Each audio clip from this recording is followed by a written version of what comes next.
Welcome back. We're here again. You weekly. Here we are. Here we go. That's it. Okay, thank you. Thank you for showing up. Good night. Uh, Good night. so welcome to the show. The Seekers Chronicles, Paranormal Historians. We're here to entertain you guys. Maybe teach you something, or maybe you could teach us something. We're always open to anything. Absolutely. So we're just gonna hang out tonight, have a good time. We have great guests. We'll introduce them in a little bit. So Kim, you do anything this weekend? Because I didn't do nothing. Nada. Nada. Well, that's all right. Well, it's been absolutely stunning in in New York this past weekend. Oh yeah. I had it was it was one of my best days ever. It is World Veterinarian Day and World Tai Chi and Qigong Day on Saturday. I can't believe they're like on the same day. It's like my brain explodes on that day. Oh, wow. And it was also one of like the biggest eventing horse events on Saturday also. So I had a great Saturday, actually. It was full of fun. Cool. I love it. No paranormal, but Well, No paranormal, but hey, you had a That's good time. okay. That's wow. And you had three. You had well, in the sporting world that you're in, you had a trifecta. I did. ooh, Yeah, You see Grand that? Slam. Yeah, Grand Slam. it's great. Sports metaphors. Jenny, I know she had a great time because I seen it on Facebook, and I'm sitting back here watching everybody pace, and I'm so damn jealous. I'm sitting back here like, Oh, I know. You were missed. So Yeah. I actually had a trifecta too on Saturday. So first of all, Saturday was my alma mater, Rutgers Day. It was Rutgers Day, so I went to Rutgers Day with my daughter. I brought her. We always go and check out all the science experiments and animals and everything else for families, and the spring football game. And then we had My Haunted Manor USA came to the Ritz Theater. It Yeah. was the first, yeah. So they Nice. came to the Ritz Theater, our beloved Ritz Theater at Parasite, and that was wonderful. And of course, I'm Dutch, and if you know anything about being Dutch and being from the Netherlands, it was a Oh, very special Freedom day on Day. Saturday. Yeah, right. It was the King's birthday. We call it Koningsdag.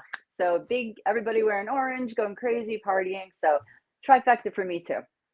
Oh, okay. Nice. Yeah, Cool. we celebrate the King's birthday. All right. And yeah, and then That's isn't nice. Sounds Monday good. Freedom Day or something? Mm-hmm. You're Yeah, good. okay. Thanks. She knows history. I have some Dutch friends. There you go. Jenny's the only Dutch person I know. At least I think I do. I know there might be many that I do know in Glendale, but Right. Well, you're not the only Italian person I know, Anthony, but you yeah, are. Yeah. But you are one of the best. us Italians, we're everywhere like roaches, Anthony, forget and about it. and you can't Look get at the rid of shirt. us. Hey, Let's see. you're stuck with us. You are Let me stuck see with the your shirt. Let me. paisans. I got to see the shirt. My brother gave me this one. I love that one. I guess Well, good. they got the letters too big, so they said, okay, let's stick it underneath. Hey, we always got Yeah. to check out Anthony's shirt, and you got your shirt from the weekend too, so that's great. That's awesome. Yeah. I will reveal mine later. It will be important to reveal later on in the show. Reveal the show. Uh-oh. Uh She's going to reveal her shirt oh. in the middle of the show. Stay Jenny, tuned. it's not that Yeah. kind of show. Okay. Off the rails awfully quickly. It's Takes I don't us know. like 5 minutes. Okay, she's going to show us what she's wearing later on in the show. Reveal. So This is hi what I'm going to to, reveal. Okay. I want to say hi to everybody and our friends who join us every week. We have such Yes. loyal viewers that I actually got a text from Adam saying, "I'm working tonight, so I'm going to be late. Come in." He did that. He was Anyway. sick one day.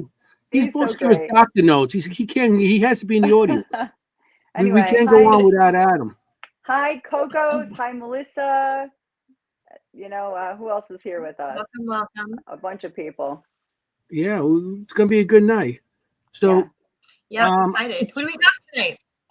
yeah, Jenny, who do we Okay, you ready? got? Hey, can you tell us who we got? Who's here with us? It's my moment. Okay, tonight we have Jess Webb and Jeremy Lefevre from Beyond the Badge Paranormal. Welcome. Here they Hey, go. Welcome. Thanks for having us. Welcome, Jeremy. Yeah. And you You- brought the activity because my door just slammed. That would be Jess. Thanks, The- Jess. Interesting. Yeah. So I bring all of it. I'm so Do you? sorry. Oh no, I love it. That's why we do I- it. All good. that banner behind you looks pretty cool, Jeremy.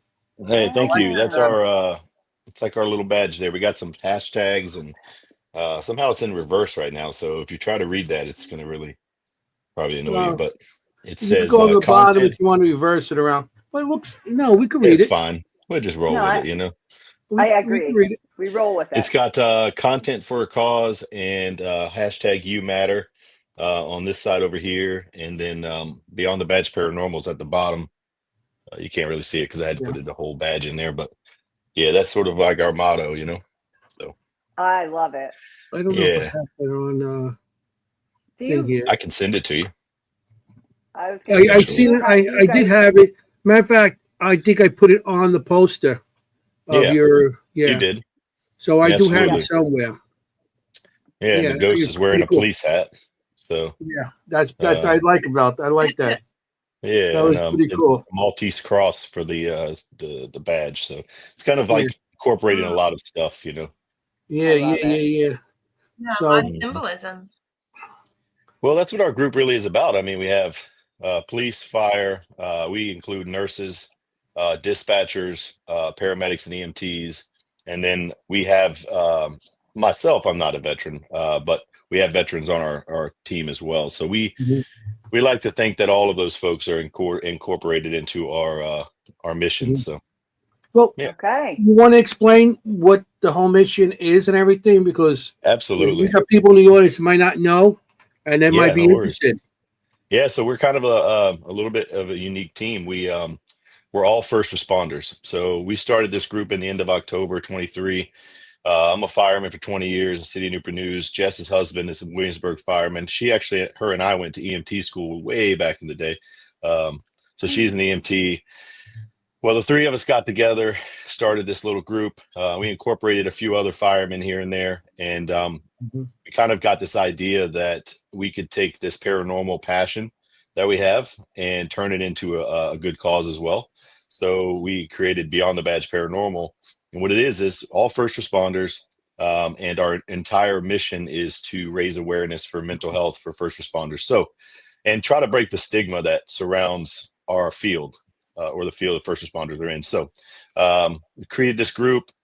It's been, I know in the big scheme of things, it for us, where we're looking at it, it doesn't seem like it's very big, but it's actually moved very quickly. The platform has kind of gotten big. It's only been a year or so. And then we ended up being really blessed. We reached out to a charity in Florida that it's a nonprofit called the Survive First Foundation and said, hey, we can't make you any money. We don't have very many followers.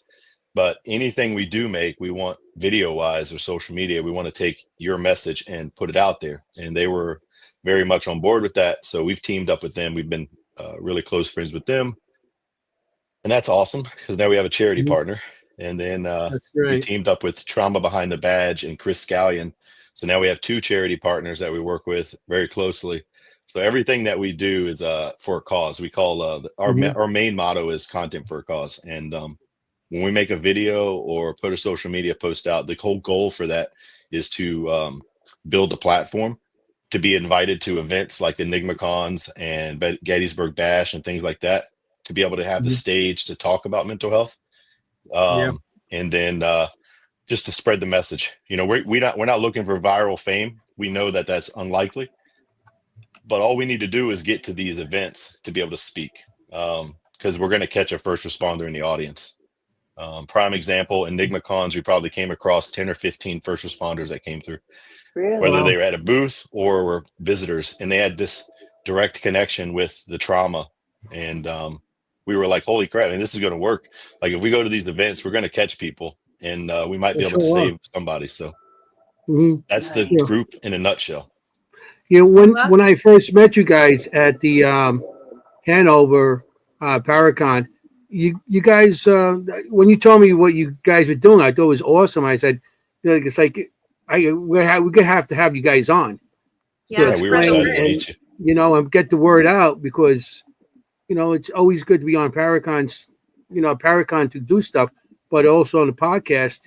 Maybe you could get the word out, because there's a lot of veterans out there, and non-veterans, but first responders that actually dealt with a lot of stuff. I know in Queens here in New York itself, we used to do that thing at 7:00 at night during 2020. Everybody used to get out the window and hit their pots and pans to welcome the people like that, to show them that we had. It was good, but it's like very loud when you have. I live in a complex, and we have at least just in my building alone, we have like 9 to 1,000 people, and then you have like 30 buildings. Ooh. So wow.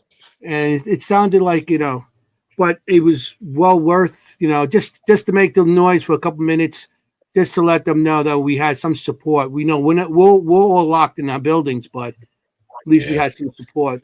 So I don't think people know how nice. prevalent first responder suicide is, or mental crisis situations are.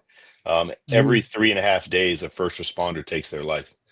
So by the end of the weekend, we're going to lose someone, right? And so to me, that's a staggering number. I mean, 3.5 days, we lose a person. That's crazy. So I myself, everybody on my team has had personal trauma, which is why I think why we are also succeeding in the paranormal side of things, because we have all this trauma that's in our past.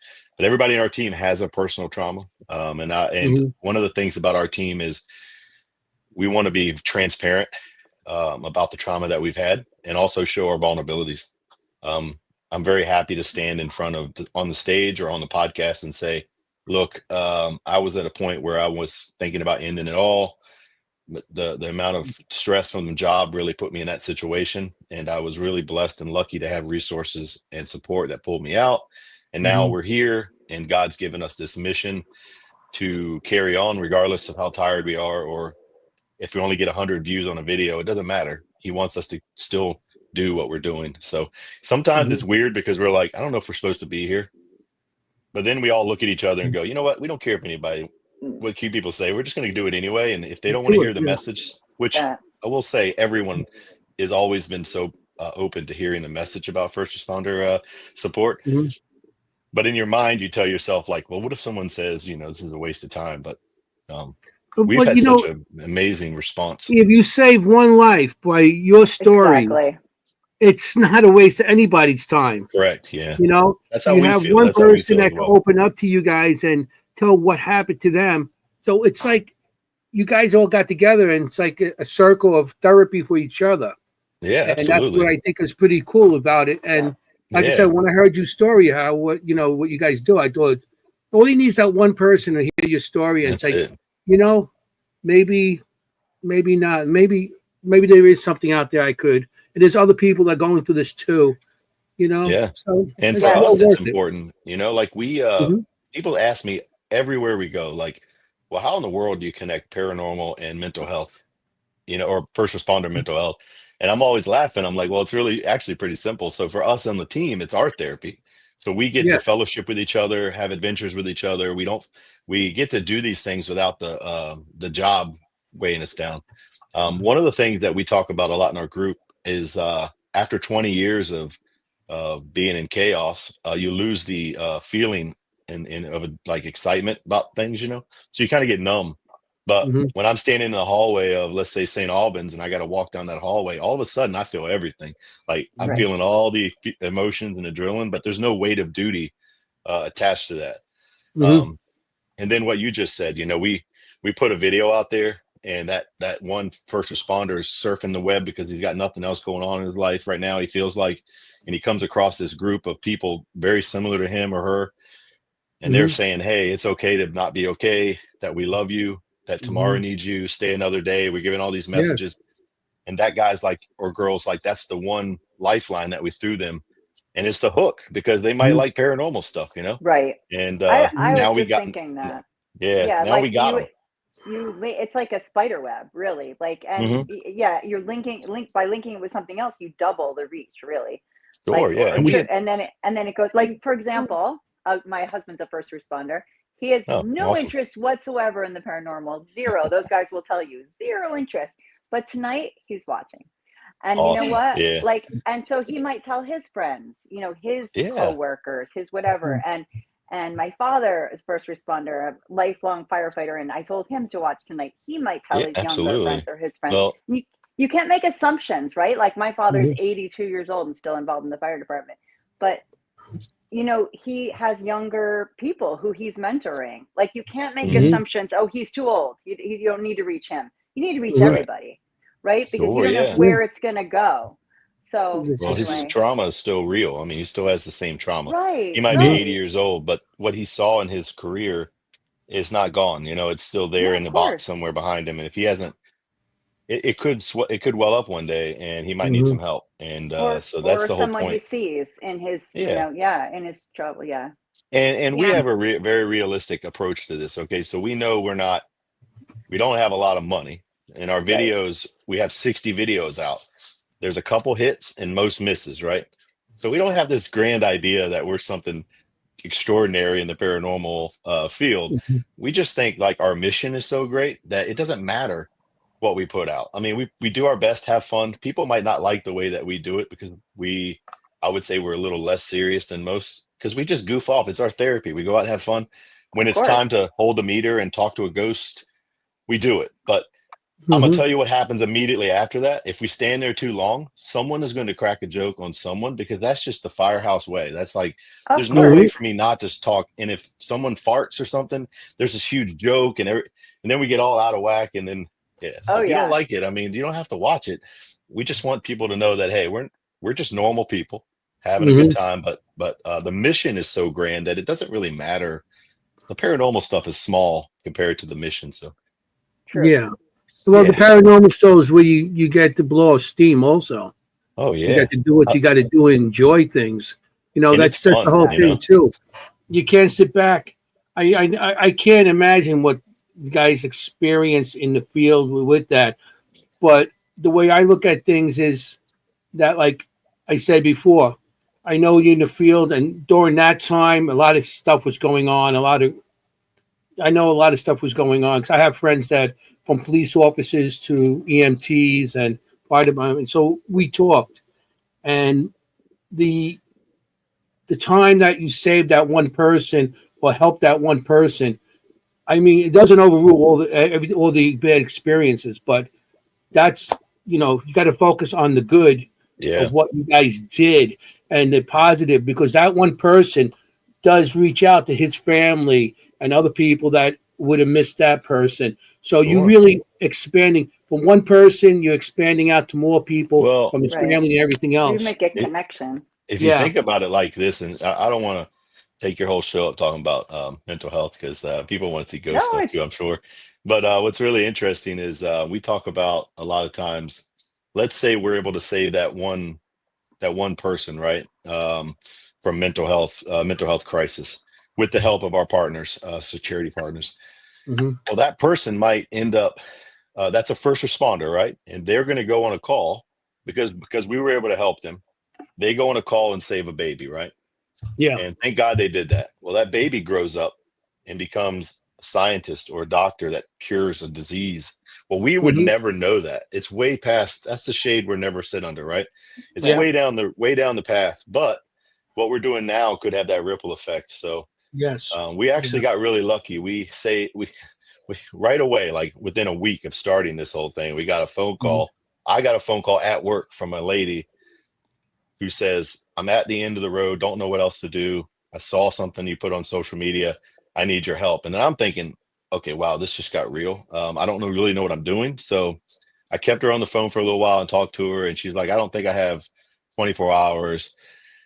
So I said, look, I need you to promise I'm going to call you right back because we never hang up on anyone.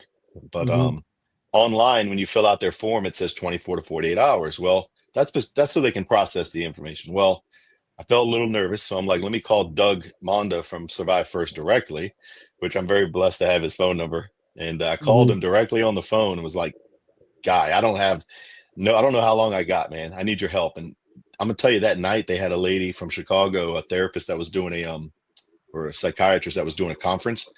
After her conference, connect with that lady that night. So it was within about 4 hours they were able to get a hold of that lady. And I've heard that she's doing pretty So well good. right now. So That's right awesome. away we knew we were onto something. We're like, oh no, this might actually be something. So don't Right. if you have an emergency, please go to the survivefirst.us and get some help, or dial 988. And if you can't get a hold of anyone, you're more than welcome to go on our website and give me a call or send me an email. I'll get you contacted with somebody. But I'm not a Yeah. licensed Wonderful. therapist in any way, shape, or form. Okay. So I love experience it. sometimes overrules what you learn in books. But I Yeah, am I a mean, loving person, and I'm more than Mhm. happy to listen. I won't hang up on you. Right. That's for Yeah. sure. Right. All you need is a person to listen. Yeah. I mean, Yeah. that's what she needed. And she had a lot of things going on in her life that I couldn't fix. Sure. Mhm. But Right. we have had an amazing year last year doing paranormal stuff as well. Oh, And Jess is like Okay. ready. Look at her. I We know, haven't look heard at your her. voice yet, girl. Let's hear Kim, your you were voice. about to say something. I cut you off. I'm Yeah, Yeah, sorry. I'm Kim, sorry, too. Kim. Yeah, no, that's all right. I was just going to say thank you for all of your efforts for this. I don't know if you know, but in the veterinary community, we also have one of the highest suicide rates out of all the professions, and Didn't we know lose that. people every I didn't week. either. We just lost two equine vets the past week. One of them was actually from being cyberbullied. It was a whole long story, but That's terrible. so I really appreciate that. I know what you're speaking of firsthand myself, because many wouldn't think the veterinary profession as a trauma profession, but we absolutely have to deal with trauma all the time. So I really appreciate you reaching out and wanting to help people. So thank you. Yeah, Oh, absolutely. absolutely, you I'm do. sorry to hear that. And I have no idea. So I learned something all the Yeah. time, and that breaks my heart to hear about that. Well, Yeah. essentially, you're doing what EMTs do, and but with Oh, animals, absolutely. Yeah, and let's absolutely. face it, anyone who's had an Yeah. animal, like, Well, shake your head if you know what I mean. It's their family, correct? I mean, absolutely. yeah. So Absolutely. Yeah. Thank you so much for your anyway, service. So yeah, how now? You said something about paranormal, guys. yeah. I I know want to hear Jess is keeping quiet how there. that I think we started. want to hear a little She's bit of Jess muted. right now. Jess, how did you get into the paranormal? How did you get into all this? Well, I've been a seer since I was really small. Suppressed my abilities for a long time, but I've always been a paranormal enthusiast. Loved all the shows. I would watch them. I was not convinced that I was a medium until about a year and a half ago when Jeremy was like, no, Jess, you really are. And then I started to get other people that were cooler than me to tell me. But I've always loved it. Always been into anything and everything spiritual. Loved the shows. What really kicked it off for me and my husband was we went to Gettysburg and I fell in love. I love history. I had no idea. My third eye opens wide up. I'm seeing stuff. We went on ghost hunts. I was like, I freaking love this. Like, we need to do this all the time. And lo and behold, I get on Facebook and I'm like, oh my gosh, Jeremy, who I took EMT with like many moons ago, is doing a group. Should I message him? My husband was like, hell yeah, send him a message. So I sent him a message and I'm like, hey, I want to come out and like mentor you and all this other stuff. And he was like, well, I don't know if you know this or not, but I don't know what the hell I'm doing. And I just started this like thing. And I'm like, oh, okay. Well, let's learn together. And so You're like, we I'm went and in. stuff, and it just turned into this thing where we were just like, we want to help people and like just all the things. So like I bring the spiritual side of things into the group and I just love it. I love helping people with my gifts. I love helping people sharing my trauma. I love helping people just listen and just being there. And I love freaking ghosts. Like, oh my gosh, like going to these places is the coolest thing. You're in the right And the place, best thing about being a medium is we get to talk to people from forever, like many lifetimes ago for most people. So it's like really cool.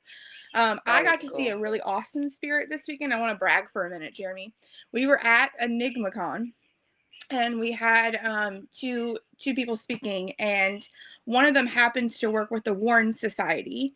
and he actually knew Ed and Lorraine Warren. Well, Lorraine Warren is one of his spirit guides, and she showed herself. And I was like, I got to see Lorraine Warren, and none of y'all could see her. And I just bragged about it all day long. It was so cool. There was no talking to me on that 4-hour ride home. Well, that's a big deal. Yeah, it's a huge deal. But yes, so that's my rant. She held that in the whole time. I'm so proud of Jess. We've been talking. She's been waiting. I know she's been bubbling up. She said, "Be quiet." She tells me I do all the talking. So I was trying to be good, just be quiet and let her talk. She's I'm so proud of her though, for her spiritual journey and her growth. Yeah. And she's always impressed. She always impresses me with the stuff that she can figure out and tell me. One, I have no gifts, so stop. she has them all. So when she says things, it really surprises me. But I'm really proud of her, and she talked all the way home. By the way, so anyway, let's carry on. Well, Igniacon, where is that? Where were you? St. Albans. St. Albans Sanatorium. It was Bedford Paranormal. Bedford Paranormal put it on. So they did an amazing job. If you go on our, I posted a bunch of pictures from our experience, which I think turned out pretty good. I'm really proud of the pictures, but all the women, the 2 ladies in our group, they looked beautiful. So we Aw. had a really good time. That was cool. They did a voodoo themed dinner. It was awesome. Yeah. That's so cool. I would show y'all, but I don't know how to do that. So. And then we did something we never do. We went on an investigation with no camera, no gear, just one flashlight, and walked around in the dark. Let me tell you, that'll get your blood moving. Oh yeah. Because like, you're not focused on something in your hand. You're not, you don't have something to rely on. It's only yourself. Yeah. It was wild. Anthony does that by accident sometimes. He gets lost. Yeah. I was gonna say when he gets lost, yeah. I get lost. It's like, well, I'm here. Somewhere. We'll find him. And I usually don't carry a flashlight, so I'm banging into things and stuff. Yeah, it was fun. Yeah, he's It was a climbing good onto time. the wall. Yeah, going old school. OG. Original. It was great. Yeah. I recommend it highly. You can actually read better too. Like, you don't have all the distractions and all the things that I've got to make work. Half the time I look at them and I'm like, turn this on for me. I don't know what the hell I'm doing. Right. So that's And I'm always yelling about, put the camera up. No butt shots tonight. Right. Yeah. No butt shots. I don't hold a camera. Our first 5 videos, are kind of like, they're probably like not appropriate for videos because it's all ass shots the entire time. I'm like, will you pick I had people on my team that goes, because I'm a camera guy. I'm using camera. Yeah. But I got so many cameras. I used to throw cameras to everybody.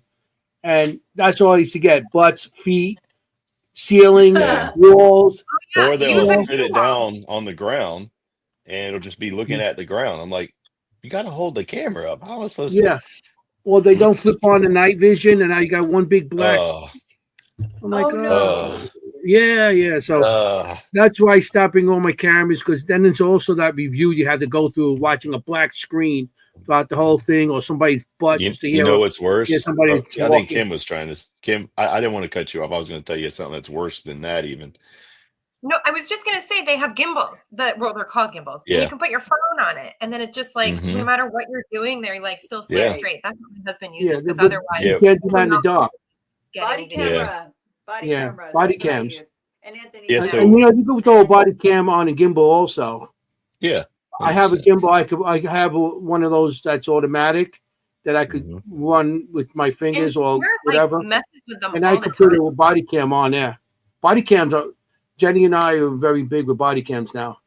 Worst thing is if you have we have those lavalier mics, for everybody. And if someone doesn't plug it in, or it's plugged into the camera, but they unplug it from the actual mic, well, then you have no sound. So there's nothing worse than watching a really good video. You're like, oh, this is gonna be great with zero sound. I had that with a battery going, because I had one with the shotgun mic when you put a battery in. Yeah. And the person put the battery in backwards. Oh, yeah. And I got no audio, and it's like a whole night of no audio on that one camera. It ain't fun at all. No. So, yeah, I mean, the equipment, you got to just watch. And You have to give it to somebody that knows what they're doing. Yeah, Yeah. we're getting better. I mean, it took us a year to at least get the audio right. So Mhm. And it Yeah, took a year audio for and all Jeremy that. to relax. I still don't relax. I'm so worried about video, audio. They need to both work, and the Oh night boy. vision. So He's a lot better. He's a lot I better. Mhm. am. I am a Yeah. lot better. Thank you. 305. Hey guys. 305 in the Um, house. Both of yeah, them. 305. They're from Florida. 305. Nice. Nice. So yeah, I mean, you just have to. I mean, you just don't. Like I said, I have the cameras and night vision. I used to hand and out like like candy at the thing. Everybody used to walk around. But then it's the review, and you're the only one doing review, and you got 20 hours of one camera, and Oh then yeah, you man. have 5 cameras out there. You're You singing know, my. I yeah. feel your pain every single time we I, do an Oh investigation. yeah. so I stopped Yeah, that. that's I mean, rough. it's like get one camera. I'll do the work. I might hand one camera if I have an extra. But I got my camera. I got my body cams. I got 2 body cams, and I Hmm. got my little night vision cameras. I carry separate just in case. And I'm a camera person, so Yeah, yeah. that's what I do. Good. Very cool. That's what I do. So the All right. but I don't know if we want to start showing everything yet. I mean, What's it's your going Yeah. on? show, buddy. We're all about it. I We mean, want to do you whatever you sent want me to a do. bunch of pictures, and I don't know if they're not in any special order, and they're all numbered. So not numbered. They're just random numbers like 1,000, 35, 6, 8, I don't 0, know. and 1,000. I'm I like, don't know. I don't know. They're all like different numbers. So, what I'll Is do, there I'll a start putting. location you want to start with? Is there one Yeah. that you sent us that you'd like to start with? But Are we we done. talking about Kim's reading? Is Well, that what I'm we're No, gonna. I talking think you sent a bunch of pictures too. Yeah. about? I Well, sent you some videos and some pictures, and the pictures were yeah. supposed to be for, I think, for you. And you asked me to Oh, send pictures of the members of the group, and then Yeah. pictures of locations we've been to without any yeah. Let's do the any group. way Kim could Right. figure it out. Yeah. Yeah, Well, we're let's gonna do flip the to the group. care pictures first, and then you Go just tell whatever. me what Yeah. it is, who it is, and what happened there. All right. You know. Work. Yes. Okay. Here we go. I don't Here's the even remember first what I picture. sent you, so this will be fun. Here we Okay. go. Oh yeah. Okay. Yeah, that was one that I sent you for Kim to read, but I can tell you about it. So we're at we call it the Circa House. It's actually in Matthews County. That's the one we were talking about, where John Lennon and his wife moved to the property, another house on that property, and the family that lives on that property, that's a family home. They have another home next to it, and this place stays completely abandoned and empty all year long. It's never got anybody that lives in it anymore. And the residents that used to live there passed away. Um, and that's my daughter actually sitting in the chair over there, Madeline. You see her a lot, and that's me. It was just the two of us that night because Jess and Randy had to go home for the kids. And then we're in a lady named Betty's room. Betty passed away. She was one of the family members. And we have some pretty compelling evidence dealing with Betty, where we actually saw the white mist move through the room, come from her picture. It actually left from where her picture was and moved across the room. That was pretty cool. Oh wow. Yeah, Nice. and if you watch our video, it's on the top 10 video or the second Circa video. I'm actually sitting in the chair where she is, and I'm all by myself in the house because she went to go to bed because she got tired. Anyway, I had an SLS camera, and I asked if Betty and Bert could come into the room, and immediately 2 figures showed up. And then one of them came. Yeah, it was really amazing. And then one of them came and actually laid on the bed, and the other one sat on the little ottoman at the end of the bed right next to me. And I was holding the camera, and I'm all by myself, like, okay, that's weird. And then, Not yeah, it was such a yeah, not beautiful by moment too. yourself. Well, there's nothing, there's such a loving family, and Yeah. that home has been in their family since the 1700s.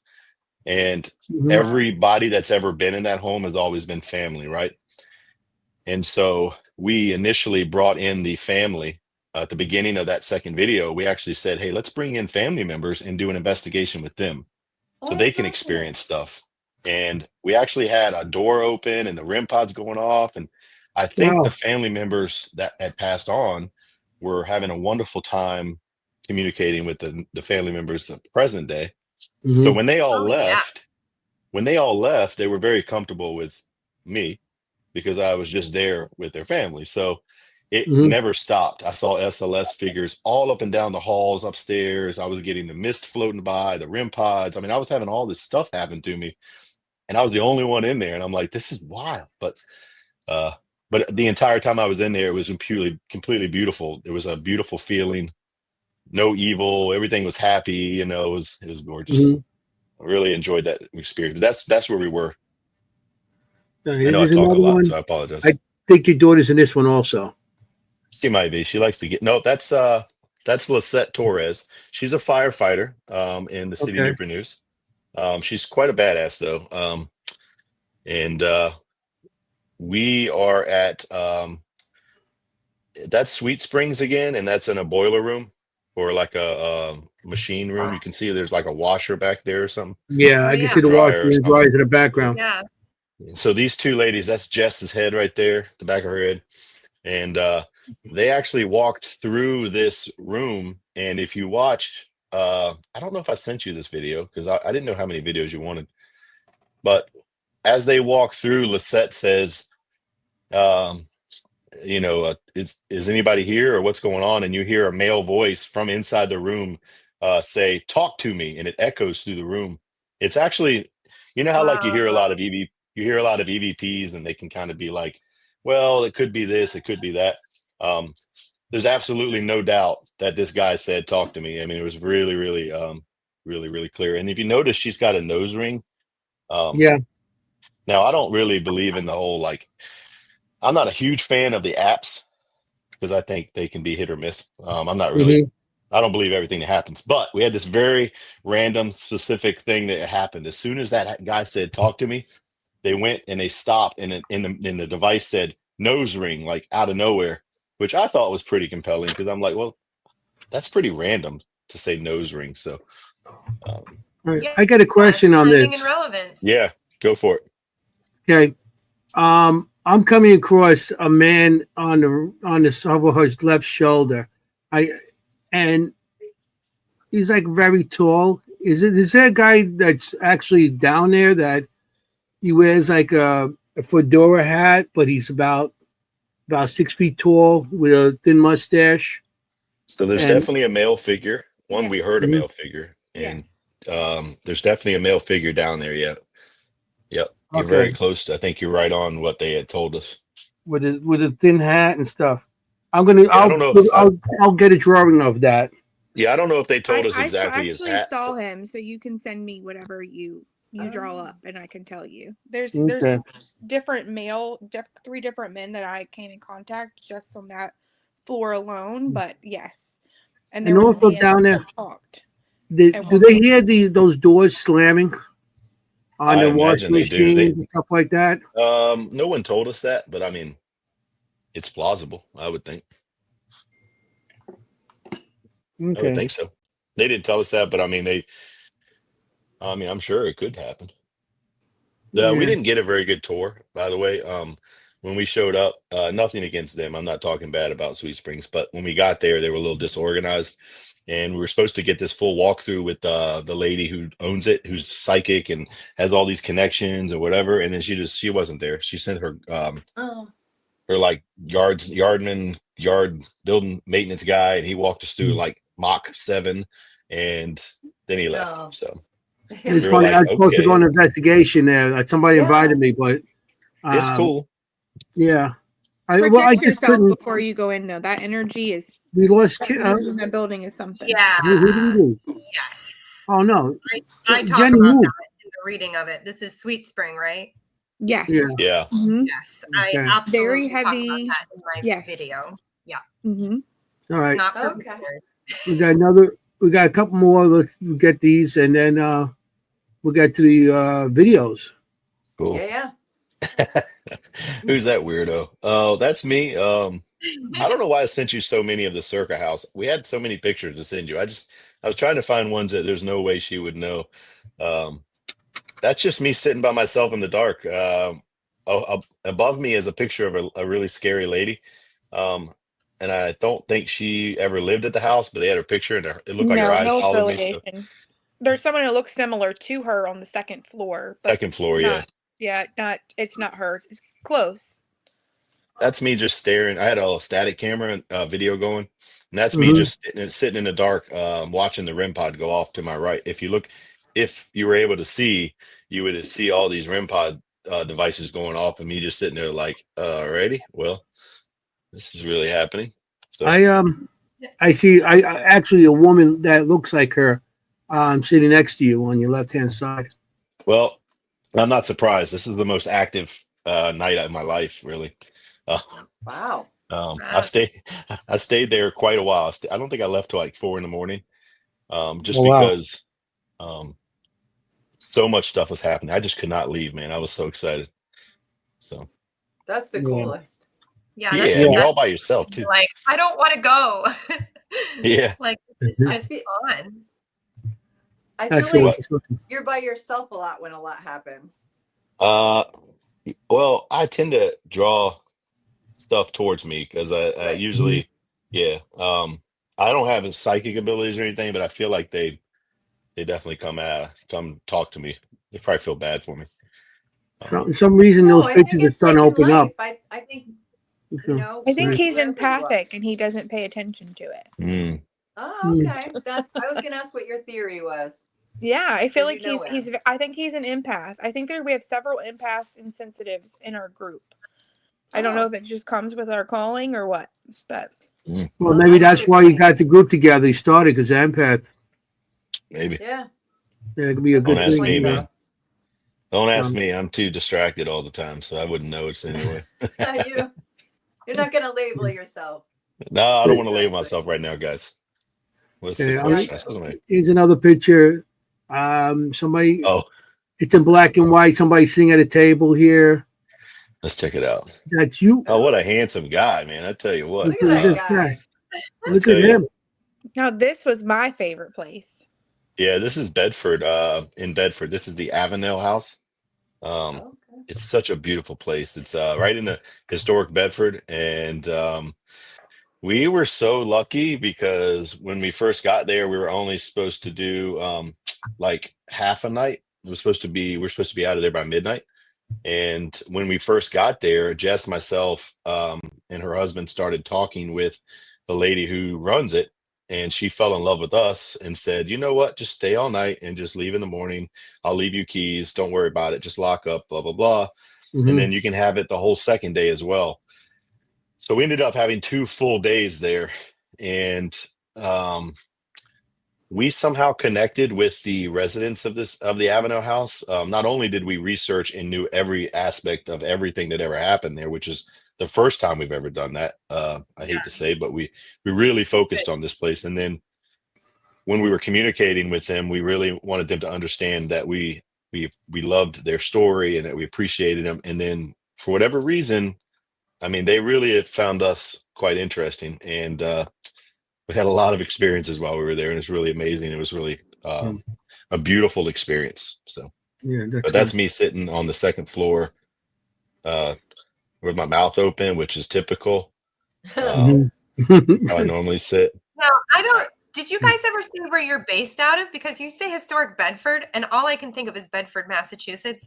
So Oh, where are you? so we're from Where are you guys out like of? we're like near Virginia Beach, Yorktown, Virginia Beach, Norfolk, in the peninsula area of Virginia, Tidewater region. Um, Bedford, Virginia is way out west. Like I think it's out west. You drive up to Nice. Lynchburg area, Okay. So it's really Yeah, cool I though. agree, It's a Kim. beautiful I home. Oh my gosh. Nice. yeah, I don't think we did say. So good question. Yeah, great question. It's No, such a beautiful home. because I still don't know where they are. I know they're not from Woo-woo. Massachusetts by their We do that accents. No. sometimes. Absolutely. They don't Yeah, sound like okay. they're from New York, so they're not from here. Yeah. But Awesome. the Avenel house was such a beautiful place. It really Yeah, was. I'm writing these places down to look up. I can't wait. I'm gonna Yeah. check them out. And if Here's you really another. want to see what it looks like, we did a whole video on it. And I love the beginning of the video because we got to interview the lady. We don't do a lot of interviews. I mean, we're not like those Ghost Adventure guys or Right, anything. We're right. not that official, but we had the lady there, and she was the historian of the house. She knew the last resident that lived there. They were best friends, and that lady passed away. She was also she was a medium, or I don't know, something. So she was super tuned into this place, right? So we made it a point that we were going to interview her, like a full-on interview. So we Yeah. did the best we could, set some cameras up, and we actually captured all the history from her. And while we were doing the interview, she became overwhelmed with feelings, and she said, "Oh my God, when we started talking about the dad, the father, and how he wasn't really a nice guy, supposedly, she got all these feelings, and she's like, they want me to stop talking about their father." And then we had to stop the interview, but it was really cool. Wow. It was an awesome place. That's like And the best when you can There's have that nothing And- like story in that. another Yeah, location. we've had and that experience. It's the best. I don't think kind of she's listening. I experience. don't think they're listening. I don't think anybody's watching from the Bedford Historical Society, thank God. But we were very lucky. This is a secret, by the way. I was very lucky that they have a room upstairs called the Lee Room, where General Lee slept when he came to visit, him and his wife. And she said that I could sleep in the bed if I wanted to. So at about 12:30 or 1 the second night, about 1 a.m., I was like, I'm going to go to bed and put a camera up and just sleep through the night and wake up at like 6 in the morning. And I got to lay in the bed with a sleeping bag, of course. And I slept in that bed. Well, there's nothing scarier than sleeping in this bed where you know it's haunted and they've been having activity for 2 days. And the camera was up, and I had a REM pod in the REM pod and the dead bell on the floor. And this thing was going ding, ding, ding, ding, ding, ding, ding, ding, ding all night long, man. And I refused to put my head out of the sleeping bag. I'm like, whatever it is, it'll be on camera. Yeah. But it was very secret. Your secret's very good with scary. us. Yeah. Yeah, Your I mean, you secret's know good what? with us. Everybody in the audience, shh. It was a good experience, Don't and I'm tell so anybody. thankful that I got to do it. Yeah. Nice. We got another one you sitting down here. Armando. Let's do this. Oh yeah, hey, man, I am. Jeremy, you're a hoot. Look at that mouth. I'll tell you. Yeah, his mouth is still always open. It's You are still That's 'cause looking I'm open. in- official. That's my concentration mouth, guys. So No, I agree, Melissa. Yeah, not sleeping. yeah. Mhm. So And Mary Beth. I know I Scary. only sent Yeah. pictures of Sweet Springs, but this is actually in the this is the slave quarters at Sweet Yeah. Springs, and this is where there's a really not so nice presence down there. And this is about 30 minutes before I kind of had a little bit of a situation where I had about 3 minutes. I don't know where I went or what happened. And I'm not one to embellish or make up things. I don't have any reason to do that. But there's 3 minutes where I completely lost track of time, and it was because I was, and I'm not really proud to admit it, but I was provoking a little bit. Mhm. And then yeah, I had this really evil, like nasty laugh that they said they heard, and then and it was right after one of the investigators said, "Do you think it's funny to scare us?" And then all of a sudden, I made this really like it's on the video. I didn't believe it either, but I made this really scary laugh twice, and then they woke me up and they were yelling and cussing at me, and I had no idea why. So Wow. And you don't remember. That's intense. it's like 2 or 3 minutes of zero memory. Only thing I remember is something was incredibly funny. That's all I remember. Because when I woke up, I had this urge to laugh, and they were like, "Why are you laughing? Why are you laughing?" And I'm like, "Why are you cussing at me? I don't know what's going on." And Mhm. I've never had that happen to me since or ever before. So that was really a creepy moment. And Yeah. that was right after I was provoking the spirit down there, because he kept pulling, and he pinched one of the ladies. He pinched on one of the ladies, and he pulled on the hair of another, because he has a tendency to pick on the women. So I said, "Well, hey man, I'm not afraid of you. I dare you to Right. touch me. And then don't be a coward, you know." So then I Said, sat down "Hold my beer." and then I did the Estes method, of course. And I mean, I'm sitting there, everything's cool, and then all of a sudden they're waking me up screaming at me. And I'm like, "Why are y'all yelling?" And then they made me leave. They drugged me out of there, which was Oh, yeah. sad because it was such a beautiful, awesome place. But it's a No, scary that's video good. if you watch No, it. That's good. that was the right move. That was the right move. Agreed. Yeah. What I saw happening because I could see the person. I don't want to give away too much because I want you to like do your reading, but She yeah. did already. Okay. She's Yeah, already it's done. You Yeah, can. recorded. Okay, She, great. So she pre-recorded everything already. all right, that's cool. amazing. So the gentleman that's down there that I'm sure you're going to speak about. No, I didn't go. I don't think I went. I don't think I read a picture downstairs. I don't Okay. think. But, Yeah. so, go for it. It's a sensitive subject because, it's a slave quarter, so I'll just leave that there.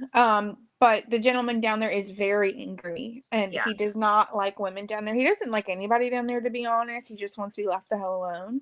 Mm-hmm. He was a very large man. He was Yeah. aggressive from the second that I got down there. It was Wow. nothing but profanity. And I was like, okay, so we just need you stay in your lane, I'm going to stay in my lane kind of thing. And then once we got down there and the night kind of progressed, and then Jeremy started to poke, that's when all hell broke loose. And I was Oh, like, yeah. no, we're not hopping into anybody. It's time to go. Clearly, he's got some strength. Let's just get out of here now. So that's what my job is. It's to see Yeah. and get everybody out and keep everybody safe. Yep. Yeah, would you say he's angry and everything? Why don't you guys bring him a cigar and some whiskey? He might give If you a I'd have different had it, I attitude. would have brought him some. You know what I'm Yeah. saying? He might Yeah. he might treat you differently because he might be down there angry and everything. Then you bring him an offering or some kind of treat, Damn. and he'll be like, "Whoa!" And he Well, might we're gonna go he might back. get something more. That's a We're good gonna go idea, back. Anthony. Yeah, Why and You I'll know, not? bring that stuff for with us whiskey and next time. stuff, or I mean, you're down where? That's in Virginia, that area, West Virginia. West Virginia. or West Virginia. That's right. That's Yep. sweet. The Sweetwaters in West Virginia.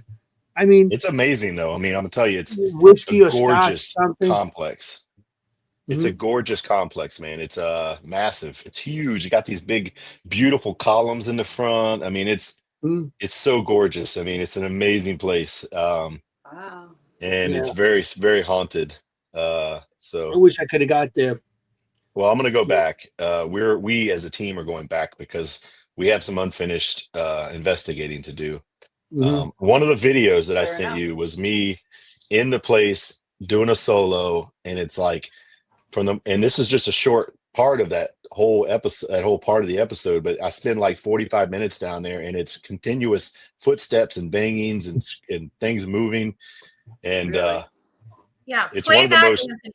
I'm not sure. I have because they came with numbers, so I have one. You are sitting in one of them. There's a loud That's it. bang. That's it. Yeah. Yep. Okay, I'll give that a Oh, I shot. want to see it. It's really Okay. amazing. I'm still When blown away. just to let you guys So are know, we- when a video We're comes on, listening? it actually mutes us, so we can't talk. Right. Well, you could talk, but nobody's going to hear you. Right. So Is here it? we go. Are we listening for things like footsteps? Yeah. So just turn Okay. your volume up a little and just listen Yeah. and enjoy it. It's That's what pretty I was amazing. gonna say. Yeah. Okay. Hit the volume. I think it's kind of loud. I mean, it is Yeah. pretty Yeah. The loud. video is nice and I loud. listened to it before, Okay. so here we go. Hello?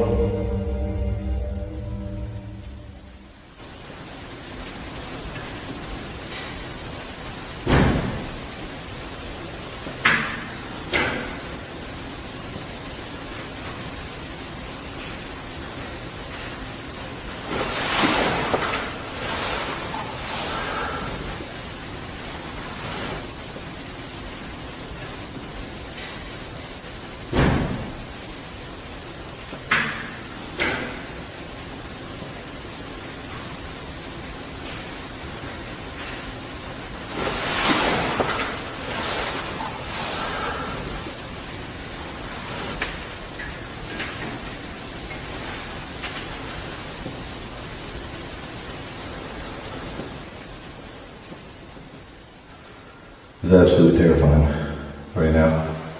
I'm hearing all kinds of noises. And I don't know what it is, to be honest with you. It's very, very scary.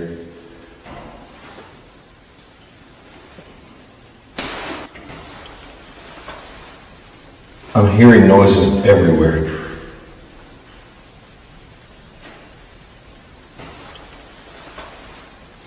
I'm hearing noises everywhere.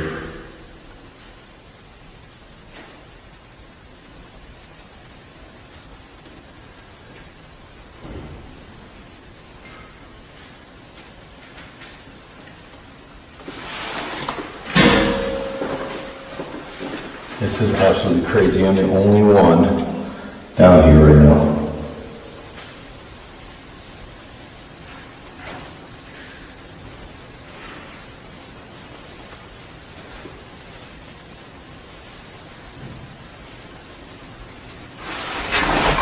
There's noises behind me in this room.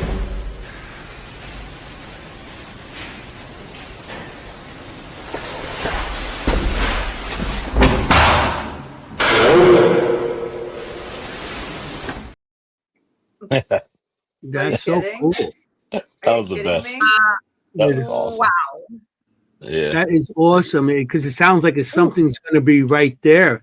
I love it. yeah, that's That's wild. great. I It know, is like right any there. minute, something's gonna. Did you hear the whisper out loud, or was that just I later? heard. Oh, Yeah, I heard everything. It's so bad. It's so crazy in there. Like Oh, I so it couldn't was like, Oh, that's wild. audible. Yeah, my entire brain was just exploding because there's so many noises. I'm wow, like, okay. no way, man. I'll give you a I backstory wasn't real sure quick. if it was like disembodied or an Yeah. EVP or No, something. so Wow.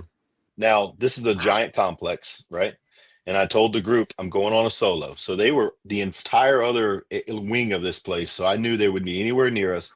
And we actually had to go down like subfloor, like we had to go down. And it used to be that ward used to be a nursing home, which is why I think we're hearing the shuffling because it's the shuffling of old people feet.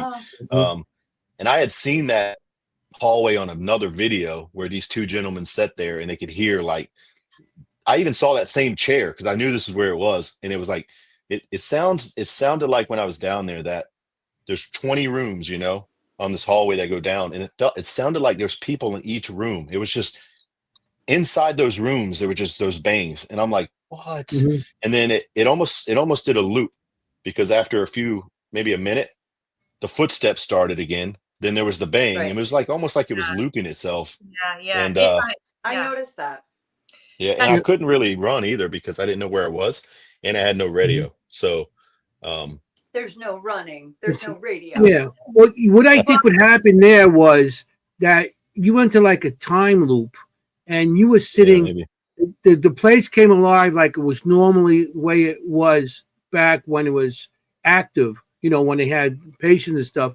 Yeah, And you're just sitting there witnessing the noises and you were the ghost to them, yeah, pretty probably. much. Huh? You Yeah. were the ghost They- to them. And you just sat there and things just went back and forth like you didn't exist. Yeah, So and they may I not feel even have that, seen me. yeah. Yeah. That's the residual energy. Yeah, Yeah, absolutely. Yeah. That'll and I do it. think that's why I Very didn't strong run there. either.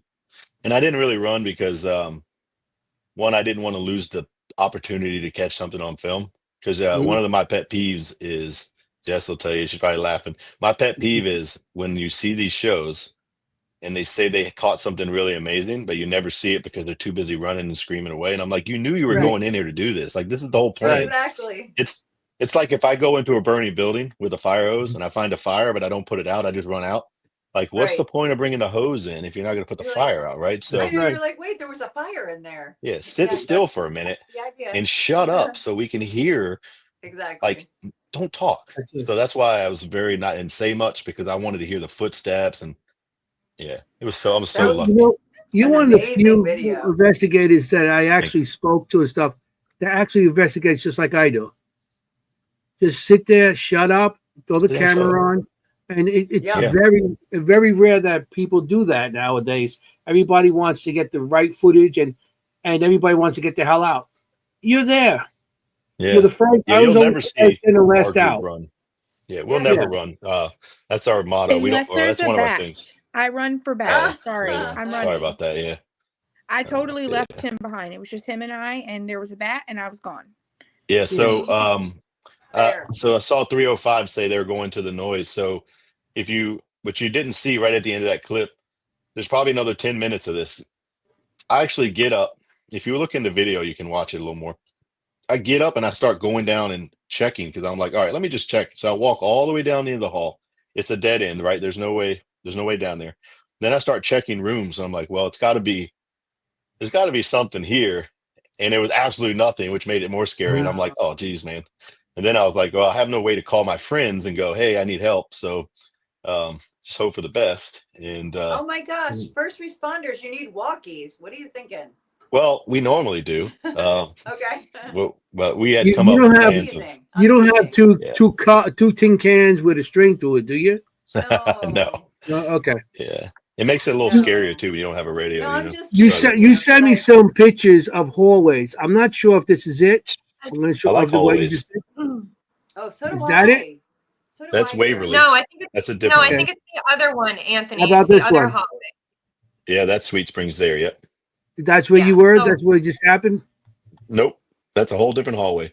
Okay, I'm trying to. So I'm the way trying this to. building, hey Anthony, it's okay. So the way this building is shaped, it's you have a regular building and then it jets out. There's three long corridors that jet out on the backside and they're Okay. multiple floors. So there's going to be long hallways. They're really confusing when you go there trying to figure out where you are initially. I Okay. would never be able to take you back to that hallway right away. I'd have to go searching for it because it took me, we had to go do it. We went there once, me and another guy on the team, her husband, and we sat there and nothing happened when the two of us were in there. So I'm like, well, I'm going back on a solo mission. That was kind of like, Jess will tell you, it was like my goal that time. I was like, I want to do a solo. I want to do a solo. Yeah. Her husband did a solo. He heard some noises. He did. Yep. I love Randy, but Randy broke the rule. Randy said, ran. hell no, I'm out. And he got the hell out of there. Okay. And He did good. I'm proud of him. But he he'll did tell good, you, though. he like walked up there, he did a little bit of stuff. He said, no, no, no, no, no, investigated the no, no. noise once, and then it got louder, and he said, F this, and he was out. And you can literally hear him on camera. Nope, I'm out. And he just But it turned was back and went the it other was way. scary. That's a neat place, though. The So, energy Yep. is just I'd love to go investigating with you it's not guys. good. It's not oh, Maybe we good. would love maybe it. Yeah. we would love to go with you guys. Let's do Sweet Springs, you know? Oh, I'd I'd love like it. to go to Sweet Springs. I like Yeah. you know, out of all the states, West Virginia is like one of the states I think has some of the best stuff. Trans Allegheny, which Jenny's going to be at this weekend. Yeah. Nice. I'm jealous. Nice. And West Virginia Penitentiary. I love both of them. West Virginia is Those one of the sound worst fun. I've been to. I want to go to those places, so we'll get there eventually. If you go to Sweet Springs, you need to bring food and prepare to not have any cell service because everything closes at 5 and you do not have service. We literally Oh, ate no. peanut butter on hot dog buns for dinner. Are was you good. That's eating? great. I tell you, I'm over here in Queens, and I always complain about when I go outside of Queens any investigation because everything closes like at 7, 8 o'clock. I'm like, come on. Over here, like I was telling them, I could call up and I could get a pizza like 2 o'clock in the morning, 3 o'clock. I could call up and get Taco Bell at 1 o'clock, 2 Yeah. o'clock, 3 o'clock, 4, anytime. Right. So I'm spoiled. You know, I don't have to leave my place. People just deliver food to me. People we deliver live in the cannoli country, to man. him when he wants it. You know what I He's mean? like, But- I want Yeah. some cannoli. We live in the Yeah. country, brother. So, you know, Yeah. everything closes on Sunday and, you know, that kind of stuff. Sweet tea and apple pie. So, Sweet love tea it. and apple pie. But Jess, Ah. you bring up a good point because food and the paranormal, they go together. Yeah. You do. Wow. You gotta You gotta eat. have your Yes. snacks. And I don't know about you guys, but like when I'm reading, I'm like, I have got to Starving. first of all, I gotta step away. I have to ground and I need to eat because I'm so Mhm. hungry. Yes. And by Well, the what's my time we're problem, done, man? I vibrate the whole time. By the time we're done, Okay. I need to eat a snack and I'm out for a good 10, 12 Mhm. hours. I just eat snacks because I eat my feelings. Yeah, So same that's breath. why I just eat. I just Oh my eat, man. God. That's what we do. Bring No, but cannolis, and we have that's well, cannolis and right? whatever we get. I mean, yeah, you got definitely when you go, like you said, Jess, you need your food, water, something to drink, your Yeah. food, just to ground. And when you Yeah. walk away, because sometimes with the energy is taken from you by the Yeah. spirits or the energy of the location, you need that energy, that fuel to get you back going. Especially It with the definitely drive, wears you like out. the drive like 4 or 5 o'clock in the morning home. And- Ooh. Yep. yeah. Yep. Kim eats meat afterwards. Yes, gets all I have to carnivore on us. eat meat, whatever kind of meat I have for grounding. Any kind of not It's good stuff to eat, but yeah, I totally understand that, Jess. Now, I nice. read that hallway. I read that place. I don't know Oh, if yeah. if we want to Let's see see that. I do. Yeah, that's what I'm about to say. Kim, let's put you on now. Put one of yours up, then we put one of We'll his. go through those last photos that they gave You us. show me yours, I show you mine. Come on. Okay. All So right. yeah, we'll start here. Okay, so we have another reading for this week's guest. I was given a few photos and I picked a few of the hallways actually, and I'm going to start with this photo here. So this looks like a hallway. And immediately as I'm tuning into this, I know this would be either a hospital, sanatorium, asylum. This is definitely a place where they would have done medical procedures, meaning like surgeries. I am seeing that this would have been like a medical facility to the degree that they would have actually have done procedures on some of these individuals, these patients. I actually feel like this was probably more abandoned recently, 1990 being abandoned, but I want to put this being built 1930s into the 1950s, and there's some really intense energies that are here. So I'm going to name a few of what I'm seeing, because they move around quite a bit in the hallways. Absolutely would see shadow figures, absolutely would be touched, absolutely would be whispers, indiscriminate yelling. They're even saying like fingers on a chalkboard, like scraping sounds, like not dragging, but like scraping. And I want to talk about, there's quite a bit of sticky energy here. And how I'm going to talk about this is I commonly see this either in hospitals or in asylums, where there is sticky conglomerates of energy. These sticky conglomerates of energy tend to be in corners, tend to kind of act as like blobs, almost like blobs of dark, intense energy. What you would feel if you were near them is you would feel kind of like this could be confusion. Often you'll feel confusion when you're near these. You may also feel like depressed or sadness, like a deep sadness. And often people who are sensitive may even feel physical pain, because they're not spirit conglomerates of energy. They're actually conglomerates of the experience of pain and suffering. So you will find these and they're sticky, meaning what I mean by sticky is that they kind of are like in the corners. They're like on the walls. They may be on the floor, and they don't have the shape of like a human spirit. You can see these, sensitive people can experience these. They may see these as like a shadow on the floor. They may see them as a shadow going up the wall. They're not going to have a human outline to them. And when you experience one of these, you're not going to be able to really communicate with it at all. You're just going to be feeling these physical sensations, which is it's like kind of like a snowball of negative experiences that have happened in these buildings, like I said. So that is why I believe that this place is one of those, because you don't see them very often. You see them in places where there is extreme emotional experiences. Whoa. Very good. So I have the history of Sweet Springs, so we could look at some of the stuff you said. I think you're right on by most of it. Now the actual building, it said, was erected, maybe not the entire building, but in the 1700s. But when I was reading the history and listening to you talk at the same time, I do think you're getting in the 1930s and 40s. It was a sanatorium for tuberculosis patients. So I think that's what you're hitting on when you're talking about the 30s. It was a spring resort for rich and prosperous people back in the day, but I think it transitioned into a different type of facility, which is why you're probably hitting on the 30s and 40s for being erected or built, because I'm sure they added on and changed a lot of things. Right. And then in the 90s, which I thought was very cool that you said the 90s, because that's very specific about this. In the 1990s, 91 actually, the state turned it over to Monroe County and established a rehabilitation center, and it lasted until 96.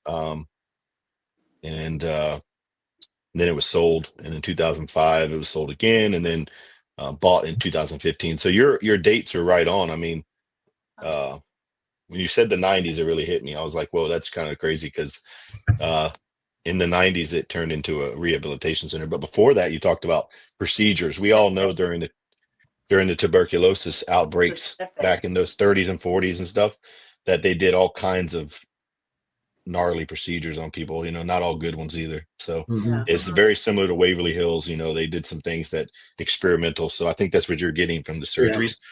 And at one time it was a home for the elderly as well. That's what that floor was I was on, with all the noises. So very good though. I was impressed. Wow. Yeah, it's intense. Like Jess, you kept saying like the energy there is pretty intense. And in my experience, it's like I can literally, I just know it's a hospital or sanatorium by just like looking at the energy. And do you experience those kind of energies, seeing those, Jess? Yes, when you were talking about like the blob and stuff, absolutely. I call it a blob. But yes, Yeah. 100%. There was a lot of that. I had a lot of like that experience, and then it's just a negativeness. And like sometimes you don't always see it, but you feel it. But yes, there was a lot of that. And there was a lot of sadness, especially in the elderly piece of it. There was one specific spirit that kept calling me his grandmother's name, not his grandmother's, his granddaughter's name.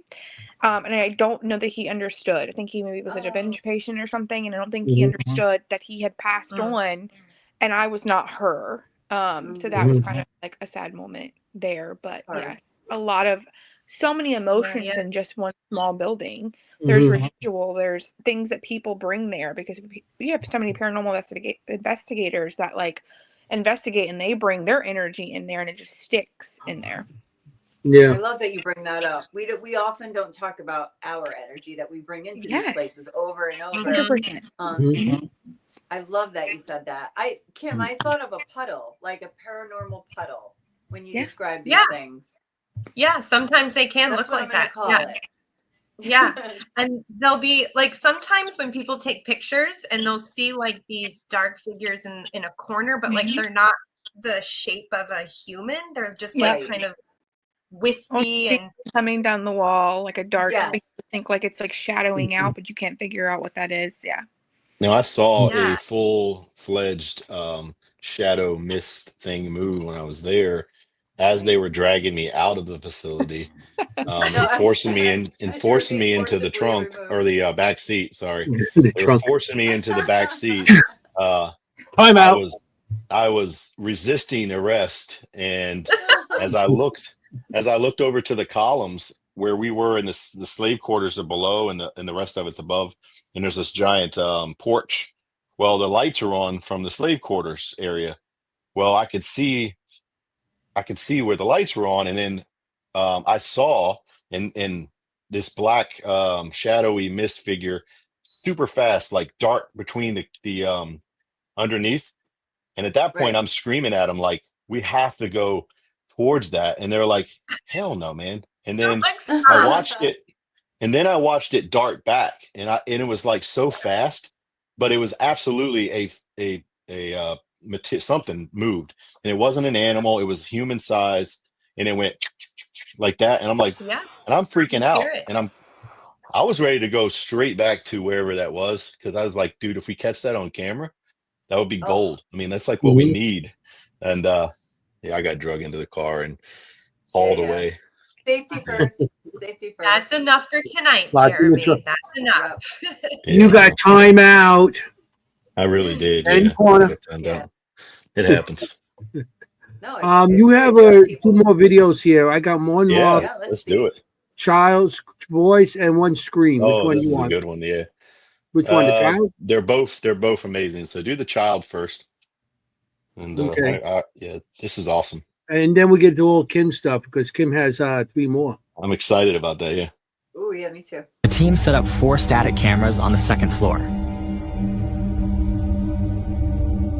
While setting up the cameras, the body cam captured a young child's voice.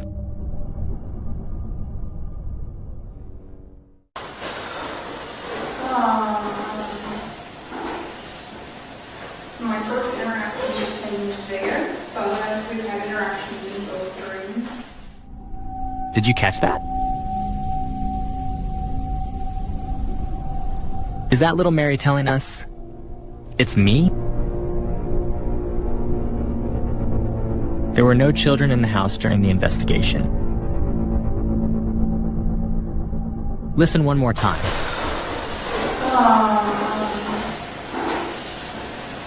My first interaction with him was there, but That's wow. That's cool. Good catch. Yeah, I heard that. That was really Where cool. was Yeah. that? And that was my that little Powhatan. That's her buddy. Yeah. That was Little Powhatan Manor. It's in Colonial Williamsburg. It's actually at a resort. It sits right in the middle of the resort. So it gets people come in all the time to explore and whatever. But Jerry and what's Jerry and what's the David other guy's name? Flowers. Yeah. David Flowers. Yeah, they kind of run that place, but that was cool because we set the body cam up, and that's just from the body cam audio, by the way. And you hear Jess in the background answering a question from me because I'm asking her, well, Yes. using your abilities, where should we put the cameras? And she's going, well, maybe. And then right at that same point, you hear little Mary say, it's me. And then right after that, I had said, now I didn't know we caught that. I said, Mary, we're going to leave for a couple hours. Can you make these lights flicker? And then when I go back to watch the video, the damn lights are flickering for like 20 minutes. Wow. It was crazy. I'm like, Aw. what? Yeah, so she's a sweetheart, little Mary is. Yeah, she was That really little cool. voice. It's Yeah. so, I mean, that It's sounded like sweet. a living child. Like, Yeah, that yeah. was so And clear. we Yeah. just spent 2 hours talking to her.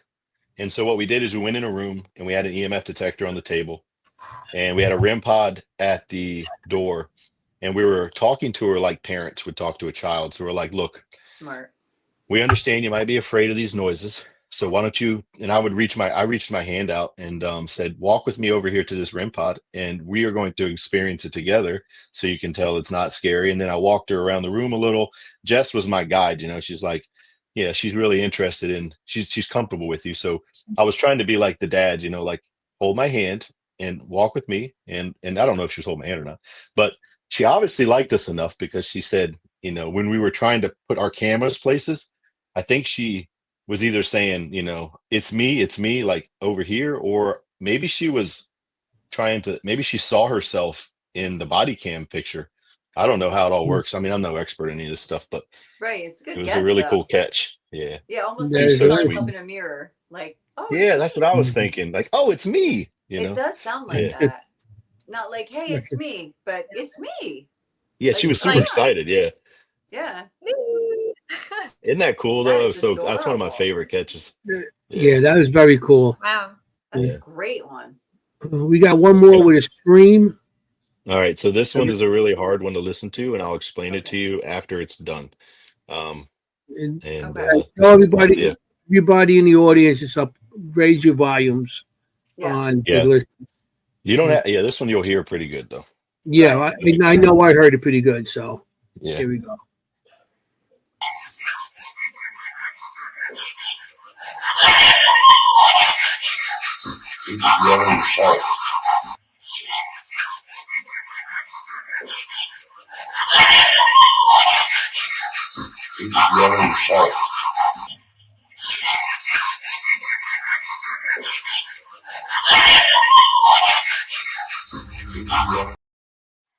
Yeah. So that Yeah. one's hard.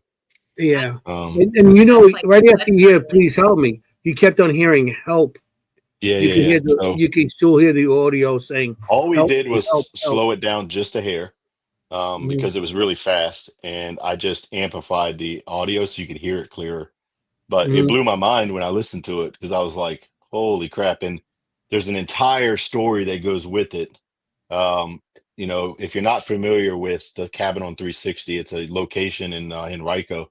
We've been there multiple times. We've had a few videos there. Jess has had a viral video there where her and another Oh. psychic. Let me tell you about that in a second. But this video, that girl that you see on there is actually Melissa, and she was Elliot, and she was murdered in 1979, in October 1979, by her stepbrother, and she was abused before that. It was really tragic. Anyway, so that place is really hard to go into. Mhm. The room that we caught that is her room where she was murdered at. Oh. There's been a lot of talk about there being evil spirits there as well in the basement that influenced Randy to kill his stepsister. The entire house is on Civil War bloodstained battlefield grounds, Cold Harbor Mhm. area. And then there's a cabin next to it that was built in the 80s. And for some reason, that one's haunted as well. So this entire property is the most condensed amount of paranormal activity in one small area. And so if you ever in Henrico and you want to visit a really highly intense location that you're gonna get evidence. We've never gone and not caught something. It's the cabin on 360. The prices are really good. I don't work for them, but I'm just telling you, it's a good location. It's very affordable. It's good. And Melissa, we've had so many experiences with Melissa that for about 4-month period, I was really tuned into her. And I was emotionally attached to her. One, from having to edit all these videos and listening to all her voices all the time. But when we were there, it felt like a father figure to a daughter. And I had a lot of emotional stuff that Jess had to help me kind of cut back and release. But yeah, that's a very hard one to listen to, man, because that's her screaming, please help. And I don't think, I'll give you my opinion on this. I think there's two things happening. There's residual and there's intelligent there. What we caught there was residual of her scene where she was being murdered. I think that's not an intelligent spirit. I think we catch her other voices. Other times when we're talking to her, she'll say like, thank you or hi, like regular talk. And every once in a while, yeah, I see you, thank you, I'll play with you.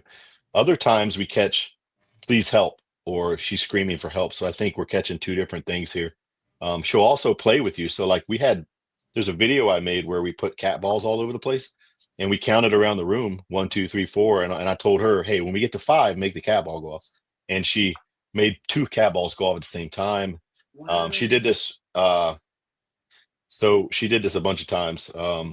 That device we were using, we had a digital voice recorder and we had a spirit box going, and we caught that on the audio from the camera. That what you're hearing is me replaying the audio for the camera mic so we could catch it, because we didn't want to lose it. We were afraid we were going to lose it off of one of the devices. Yeah. That's a regular EVP that, Yeah. So we caught, you hear the static box in the back. Mm-hmm. Yes. But we could have swore when we replayed the digital voice recorder that we heard someone say, please help, but it was really hard to hear. So I said, all right, pause everything, stop everything. We got to review this. So when we went back to review, I said, hold the camera up because we got to record the audio. I don't want to lose it on accident. And when I went back home, I actually slowed it down just a hair and then raised the audio. And that's where we caught. But we caught a lot of voices from her. It's just sad, man. It breaks my heart every time I hear that. How old was she when she was murdered? 12. She was 12. Wow. She was 12 years old, yeah. So she's you got some more videos? I don't want to run out of time. Yeah. I got. Why don't we go to those photos, the other photos? Because we'll read. Okay. I mean, the other photos, those are the ones you read. Yeah. So why don't we put those up? Yeah. Okay. Let's talk about them, huh? Oh. Yeah, it's kind of a cool little picture. So that's the basement of the Powhatan Manor House. And there's a male spirit named Thomas down there that I learned that a male spirit named Thomas was down there because I caught a guy saying Thomas, and we think he's from like the Revolutionary period or something.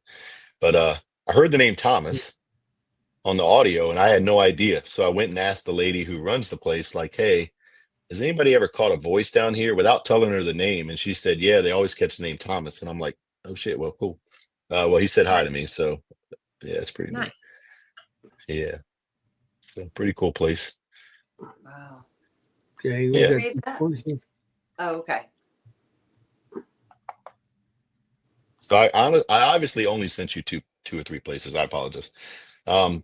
So this is I'm not real good at this kind of stuff. I sent this is another circa 1760. That's just the downstairs place. Yeah, I see a small door on the right hand side. Is that a door like a crawl space? Access. Yeah, it's like a crawl space door. Yeah. Okay. I didn't open it. I didn't want to open it and release anything, so I just left it. Yeah, no.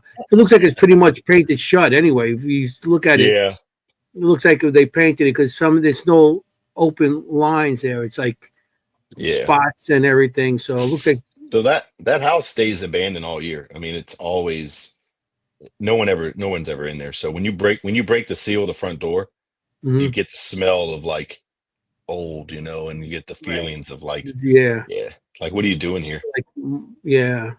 like mole and stuff like that, probably. Well, no, it's immaculate. They have a housekeeper. Is it? Yeah. Oh wow. The poor little housekeeper has to go in there. Okay. I'm going to show you two more hallways, and then we'll play Kim's. Well, I was going to say we'll go from one video to the photo and video to photo, but we'll do all photos. All right. here. So Okay, where do you want to go? You want me to go back? That's Waverly Hills. That's Waverly Hills Sanatorium. Yep. And that was a really cool experience as well. Wow. So okay. Just tell me what you want to do, Kim. We see these orbs in this. Well, I mean, it could also be dust too, but did you is this a picture because of that you sent to us because of the orbs, or you guys caught a lot of orbs, or no? So I'm not a big orb, I'm no expert, but I don't believe everything that I see is a ghost. Jess will laugh at me because I overanalyze every orb. So I look at flight patterns. He looked at the flight pattern. It's so funny. He's like, wait, look at the flight pattern on that. Bugs fly a certain way. Bugs fly a certain way, right? So bugs usually have a path, but then they can change it. But a lot of times you can see the changing of the light because that's their wings moving. You see the dashes. Yeah, dust tends to kind of blow up in a direction usually and then settle down.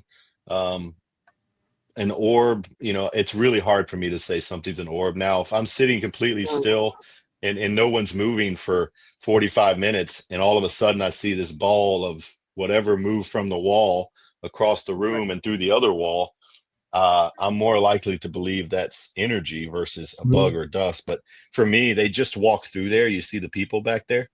So it's likely they kicked up dust. Yes, and that's what they probably did on the floor as you're walking. The dust comes up. Most people don't realize that you kick up a shit ton of dust when you walk. So, was it a rainy day there or humid day? It was a little humid, yeah. All right, because you see the ones that are very light, that look like little lights on the right hand side. Yeah, that's raindrop. That's that's a moistness. Oh, okay. That's It could have been. Yeah. And the other ones are just dust. You can see how they are. And plus, a couple of circle ones look like faces in them. That's usually water also. Yeah, I don't believe everything. When it comes to get crazy over that. Yeah, I'm the same way like you are. I actually one time I looked up how things look under microscopes, how certain dust looks in the microscope, and that's the way you're going to see it if you take a picture of it. Okay. Yeah. So that's it's the whole reflecting thing. the light, so it's just that's all it is. So I'm really particular. Like in the very beginning when we first started, I was learning how to do this. So I was like, oh look, that must be a ghost. But then as I started really studying it a little and sometimes we'll be like, oh, look what we caught. Because remember when we first went to Circa, we saw these orbs and we were like, holy shit, man, there's ghosts everywhere. And then I started, unless the flight pattern was right. But other than that, the flight pattern, that is very funny. Yeah. So I'm standing. He's right with there's that. a video. There's one little That video. was the thing. I was very serious. I'm scientific as much as I can be. So there was this ball of light. I'm not going to call it dust, nor am I going to call it a bug, because could have been a bug. No one was moving, and it flew behind my leg, and it went over to the door, and then the door opened. So in my mind, if I'm breaking it down in the paranormal world, I'm like, it's energy moving to the door and opened it. Because it's too coincidental that the bug flew over to the door and then the door just randomly opened. So it's hard to really get me to believe in orbs. Who does he sound like right now, you guys? He's like, that's totally me, Jeremy. I'm like, but probably not. But no, but probably not. We're trying. Like, we're trying. You just can't get me there. Yeah, we want to do a good job. We don't want to say everything's a ghost. Yeah, like I said, I'm not a big old person, and I always said that with orbs.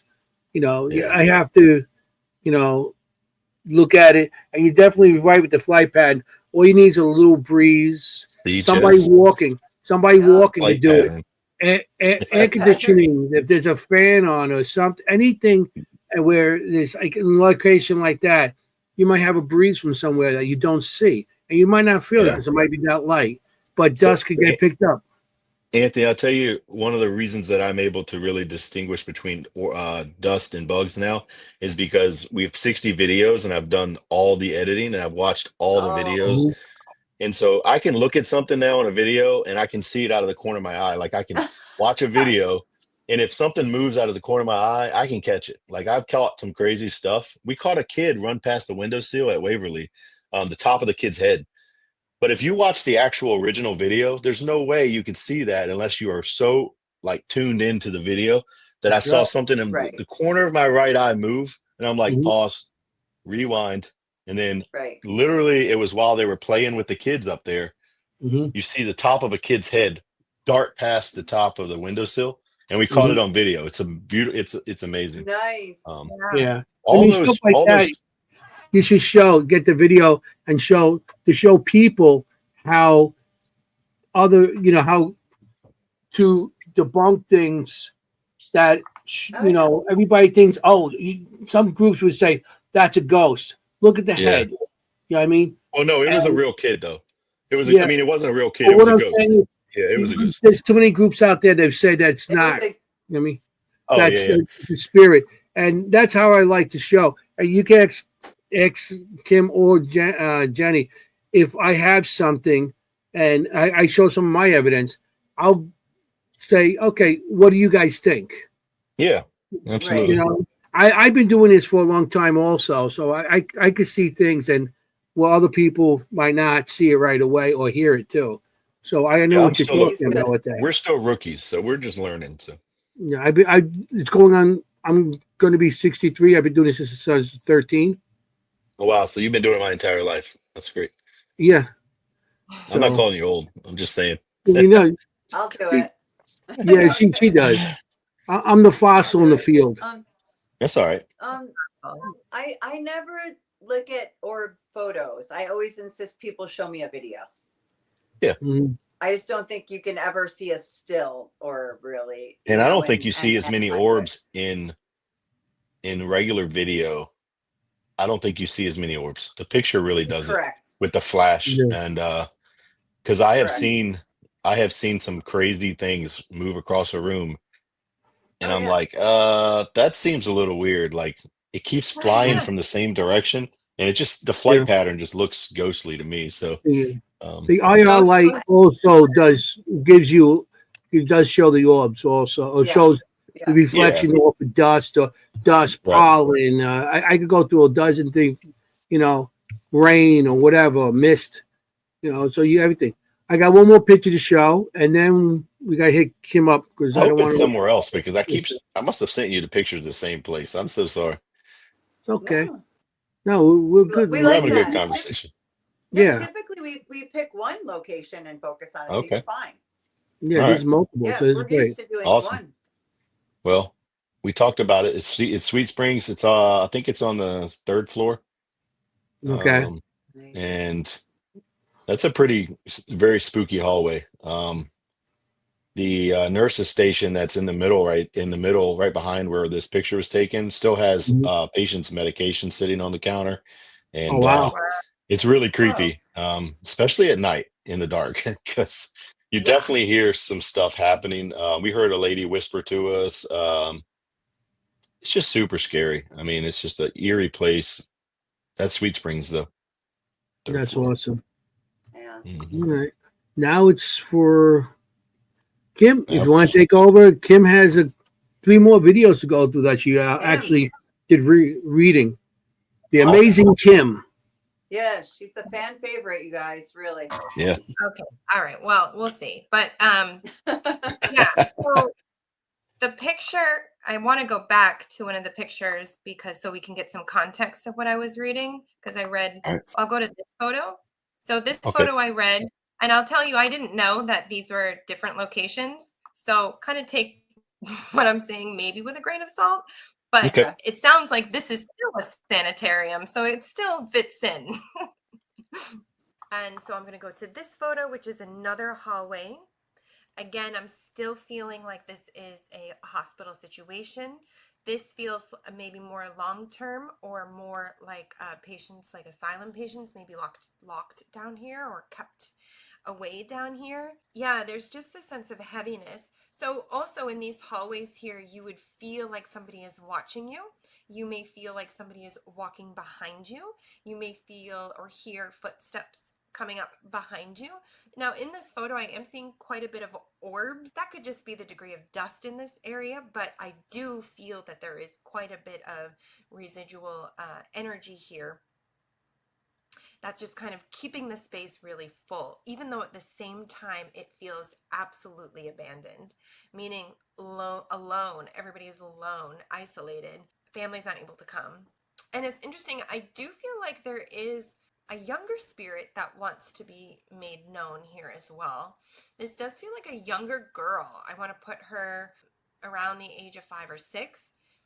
She's wearing a neat little dress. She's very curious.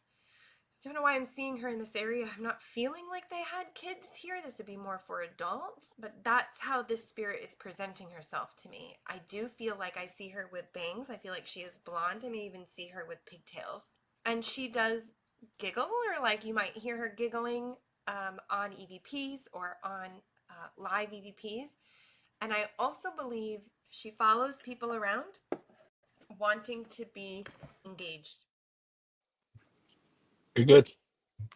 Yeah. I'm gonna So talk, Jeremy. This is yeah, let good to Jess tell me. you all about this. Jess So is you this is are her so spot. spot on. You're talking about little Sarah. She is so sweet. Oh. Yes, there was children that were there, unfortunately. Oh.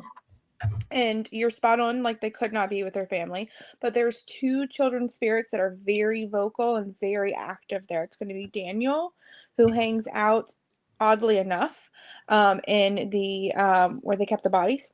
And then you're speaking of little Sarah, though. She was the cutest, sweetest. The second you were like, oh, the little girl, I was like, oh, she's gonna talk about her pigtails and her blonde hair and her dress. Yes. Oh my Yes. gosh. She's so sweet. She's What, playful. Like she 5 would years like run old? down the hallway and peek her head out and ha ha ha, ha, and then run down the hallway and peek her head out. Yeah. Yeah, it was absolutely not what I was expecting to see there as like this little joyful little Right. child, because I was like, this doesn't make any sense. But oh, I'm so glad you've seen her too. I love that. Yeah, the upper floors of the 5th floor of Waverly Hills was the children's wing. It's where the kids were kept. And they're, obviously 6,000 people passed away at Waverly Hills during the tuberculosis epidemic.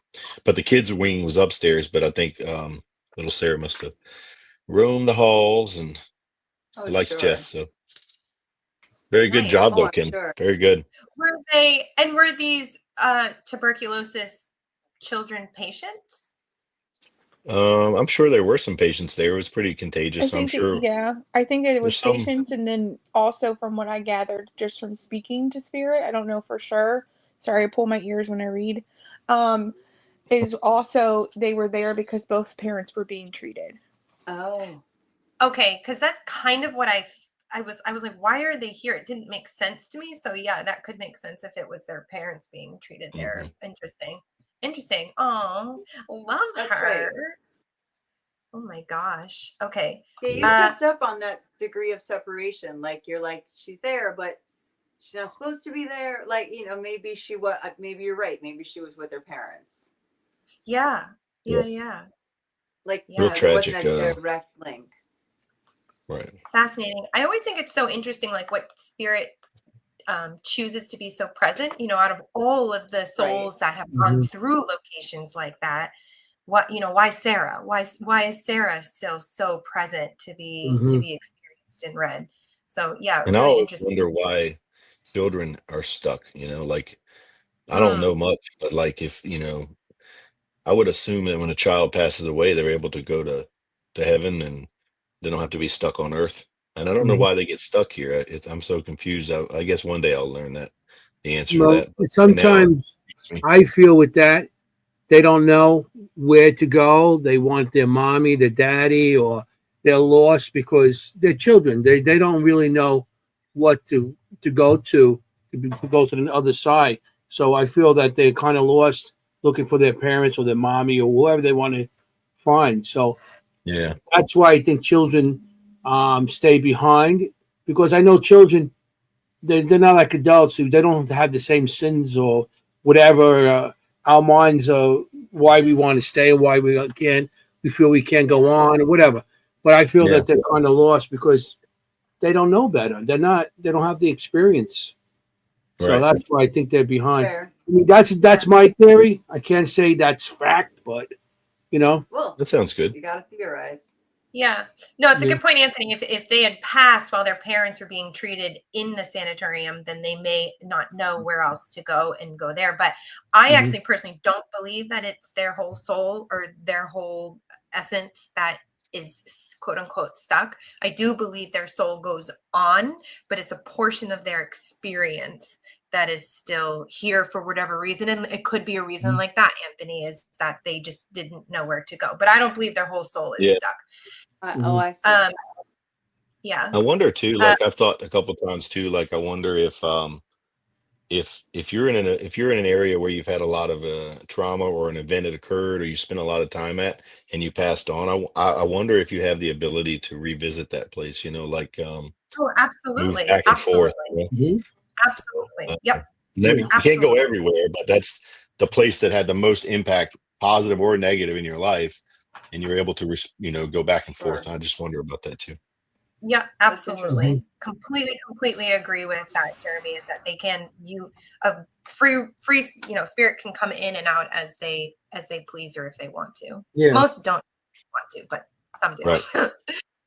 Right. So yeah, then I saw this one, right? And you said Yeah. this was the which house again? This is the plantation. It's called the Williamsdale Home.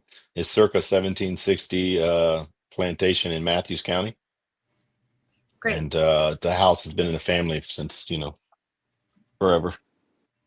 Perfect. All right. I'll play video. So I'll go into this photo here. It's a purple photo, infrared photo.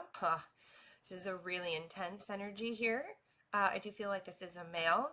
I do feel like this would be either his room or near his room. And there's quite a bit of an intensity here going. I almost see him at the threshold of the door looking into this room. People would definitely experience this gentleman. He feels middle-aged. I get a B name with him, like a Bob.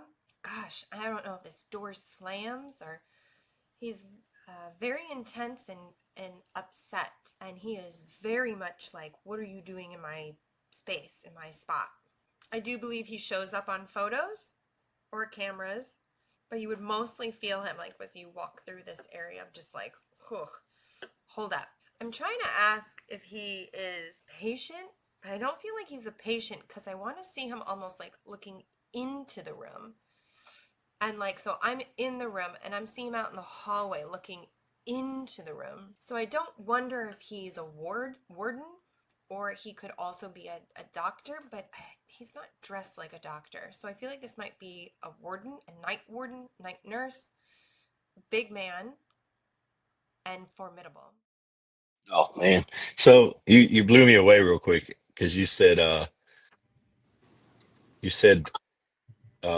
big man who was a B name, which his name is Bert. Yeah, and he was a doctor, but he was a scientist. And he was a big guy. But you described him as being really nice. So I think he was nice. Yeah, the second time we were there, I think he recognized us. He must have. But the first time, he was definitely a figure that was sort of like, "Hey, why are you here? Gotcha. Why are you in my house?" But once he realizes we're family, we're friends.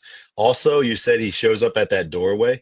I caught an amazing. I caught him multiple times on the SLS, standing at the doorway, just waiting for me. Like it's almost like he was waiting. And when you said the B name, that about blew my brain. I was like, "What? Oh no, it's Bert." Yeah, that's so cool. He's there. That's awesome. Yeah. I was like, oh, maybe it's not him because you described him as being like, so the house is being very loving. Like Well, it is. It is.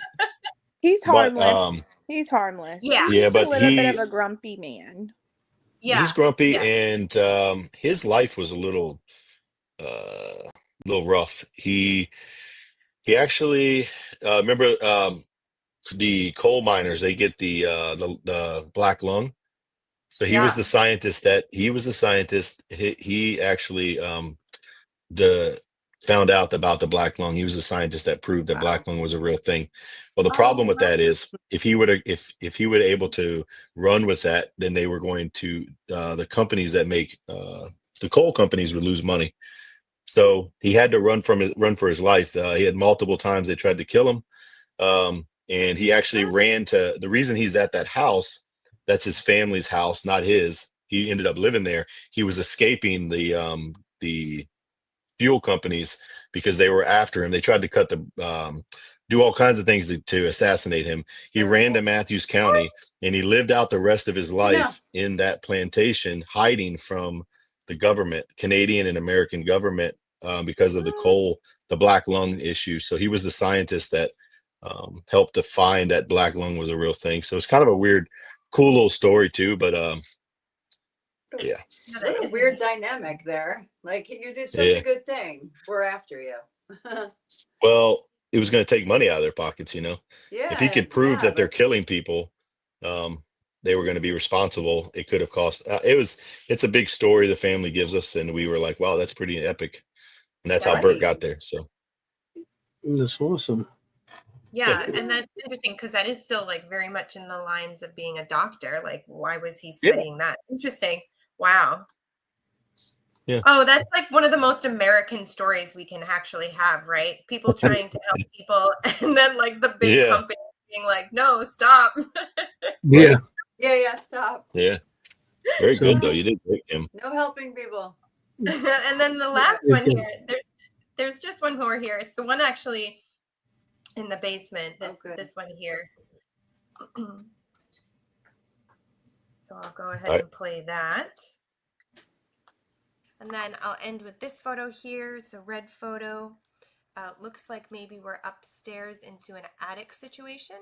They're actually telling me basement. So if it's, I don't know. Okay, I'm feeling like it's the basement. You want to talk to me about laundry? Like this may have been where the laundry was done at some point. A laundry chute may be involved in this area. And I'm hearing something about somebody going missing.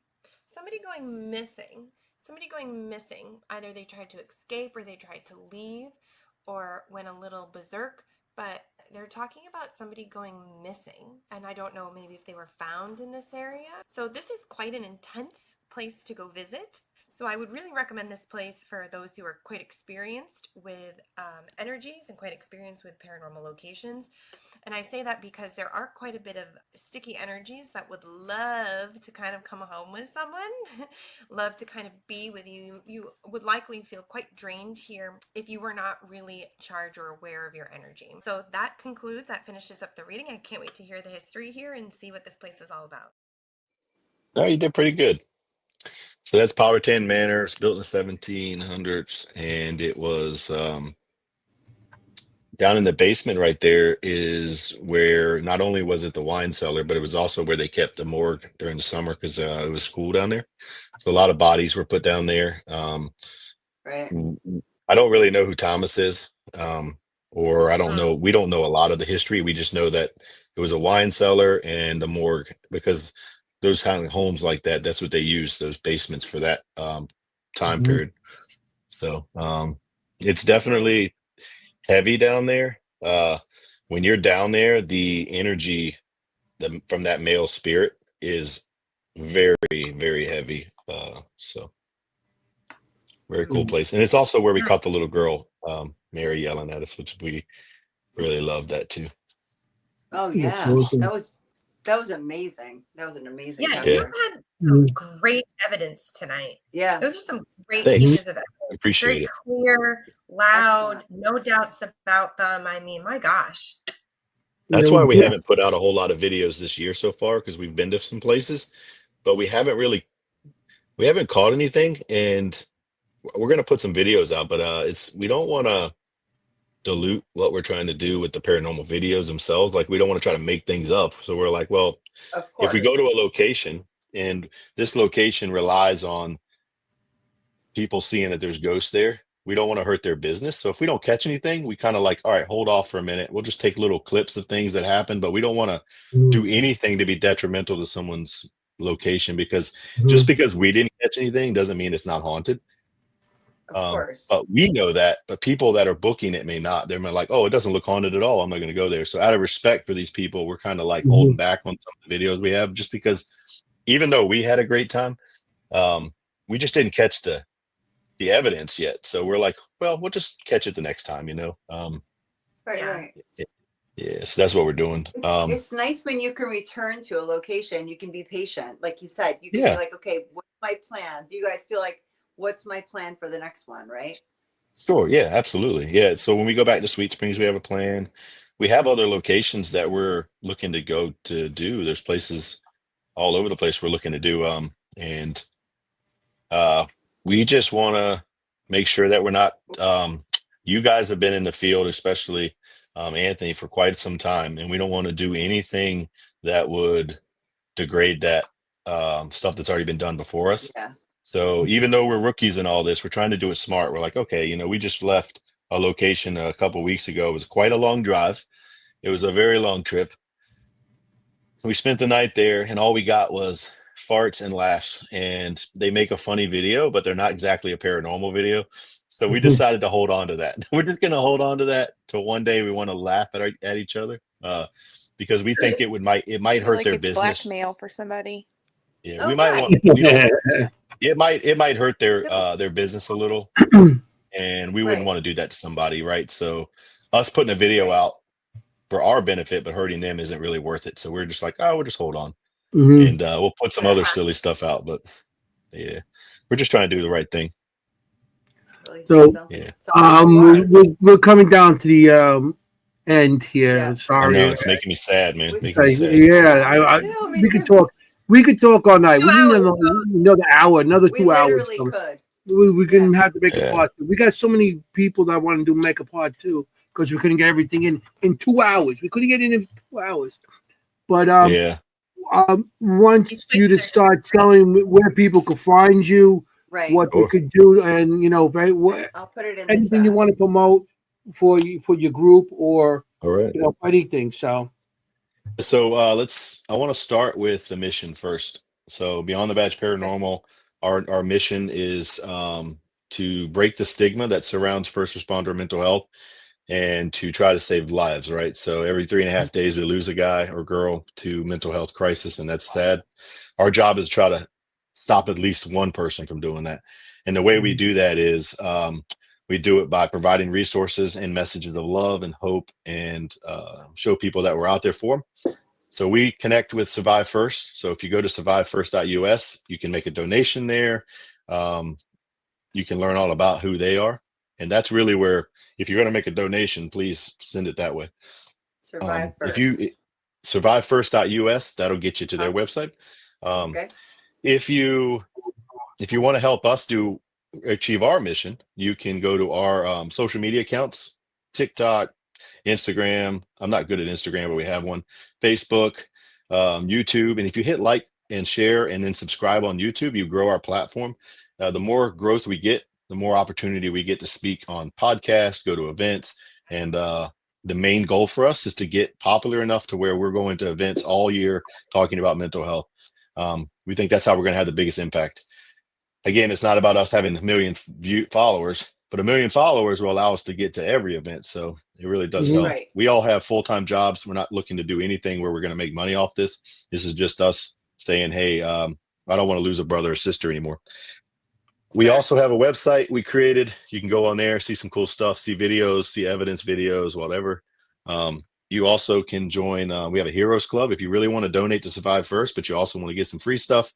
We created a Heroes Club, and all it is you just pay $5.99 a month, and all 100% of that goes to Survive First. And then we will let you see a video before we put it out. You get it like a week early. You get a discount code, a discount code to our sponsors. And I haven't mentioned them yet, but I want to thank our sponsor, Ghost Hunters Equipment by Ghost Augustine.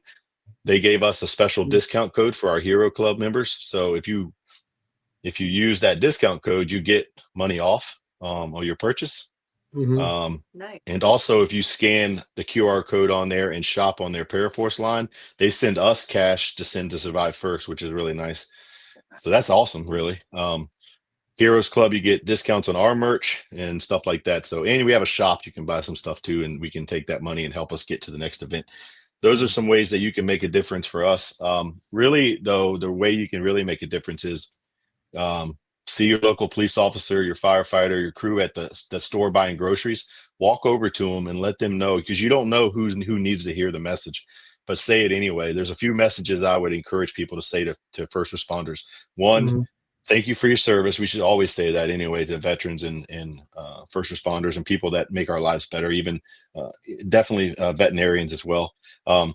Thank you for your service and what you do, because we know it's difficult. You're not alone. You're not alone in this fight.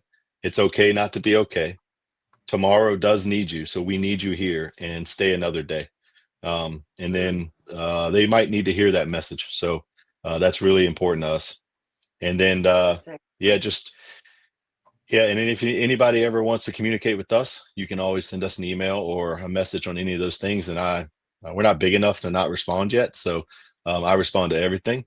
And we're just so small, I can still respond to everything individually because, I don't get that many. And we're just so happy and thankful to be on podcasts like this. Meeting Anthony was a huge, huge blessing for us. Obviously, if you've watched the show so far, you notice I talk a lot. It's a curse and a blessing. When I go to a Paracon, I talk to every human that walks through the room with the hope that I meet someone like Anthony that says, hey, I got a podcast. Why don't you come on there? We have this event. Does the same thing. Yeah, which is good. And we've been invited to like 5 or 6 events this year just because we talk to people. So we'll be at the Gettysburg Bash, the Battlefield Bash. We're going to be at there's a small one. The Cavicon 360 is a kind of a small event. We just left EnigmaCons. We're going to be going out to Indiana to do the Mysteries at the Fort one, and then so we're doing things. Nice. And if you're listening to this and you have an event that you want someone to come talk to about mental health, we would love to be a guest and come speak at that as well. I know that's hard to get, but it allows us to reach. And I'm telling you, there's someone in the audience at that Paracon that is a first responder that would love to hear the message. So, all right. Okay. That's it. Al Cooley just invited you onto his podcast. It's called Ghosts in the Valley. I highly recommend that podcast. There, right there. Good podcast. We were on there. Ghost in the Valley. All right. Yeah. I'll look it up. Somebody I respect. Write it down, Jeremy. Stay on after the show. We'll give you more info on it. All right. Sounds good. Yeah, I love it. Thank you so much. A lot of traffic. Yeah. Awesome. That's amazing. Thank you so much. Thank you so much. We appreciate it. We were on the show, and it's an excellent show. It really is. We have 2 minutes left of the show here, and I want to thank you guys for being on here. It was an awesome night. You had great evidence. We had a good time. Really. Great evidence. The audience was participating. And the audience, if you like it, hit some thumbs, hit some hearts. Give us something out there. All I see is 3 hits. Nobody likes us here. What the hell? But I also want to thank for everybody to be on the show. I mean, on the show, you guys and the audience, we had some great audience coming in tonight. We had a lot of people tonight. Yes, we did. We had a lot more than we had a lot of people tonight. So I want to just thank everybody for showing up, and I just want to tell everybody this is a great cause. Look into it. Whatever you guys could help, whatever through their websites or any of their social media, get them some hits, join them social media things, and just look up and see what they're all about. And I just want to tell everybody out there, remember, you got to be safe out there when you investigate, because you want to look for ghosts. You don't want to be a ghost. And I want to say, forget about it. Ciao, familia. Good night, everyone. Thanks. Good night. See you next week. Good night. Hey, how you doing?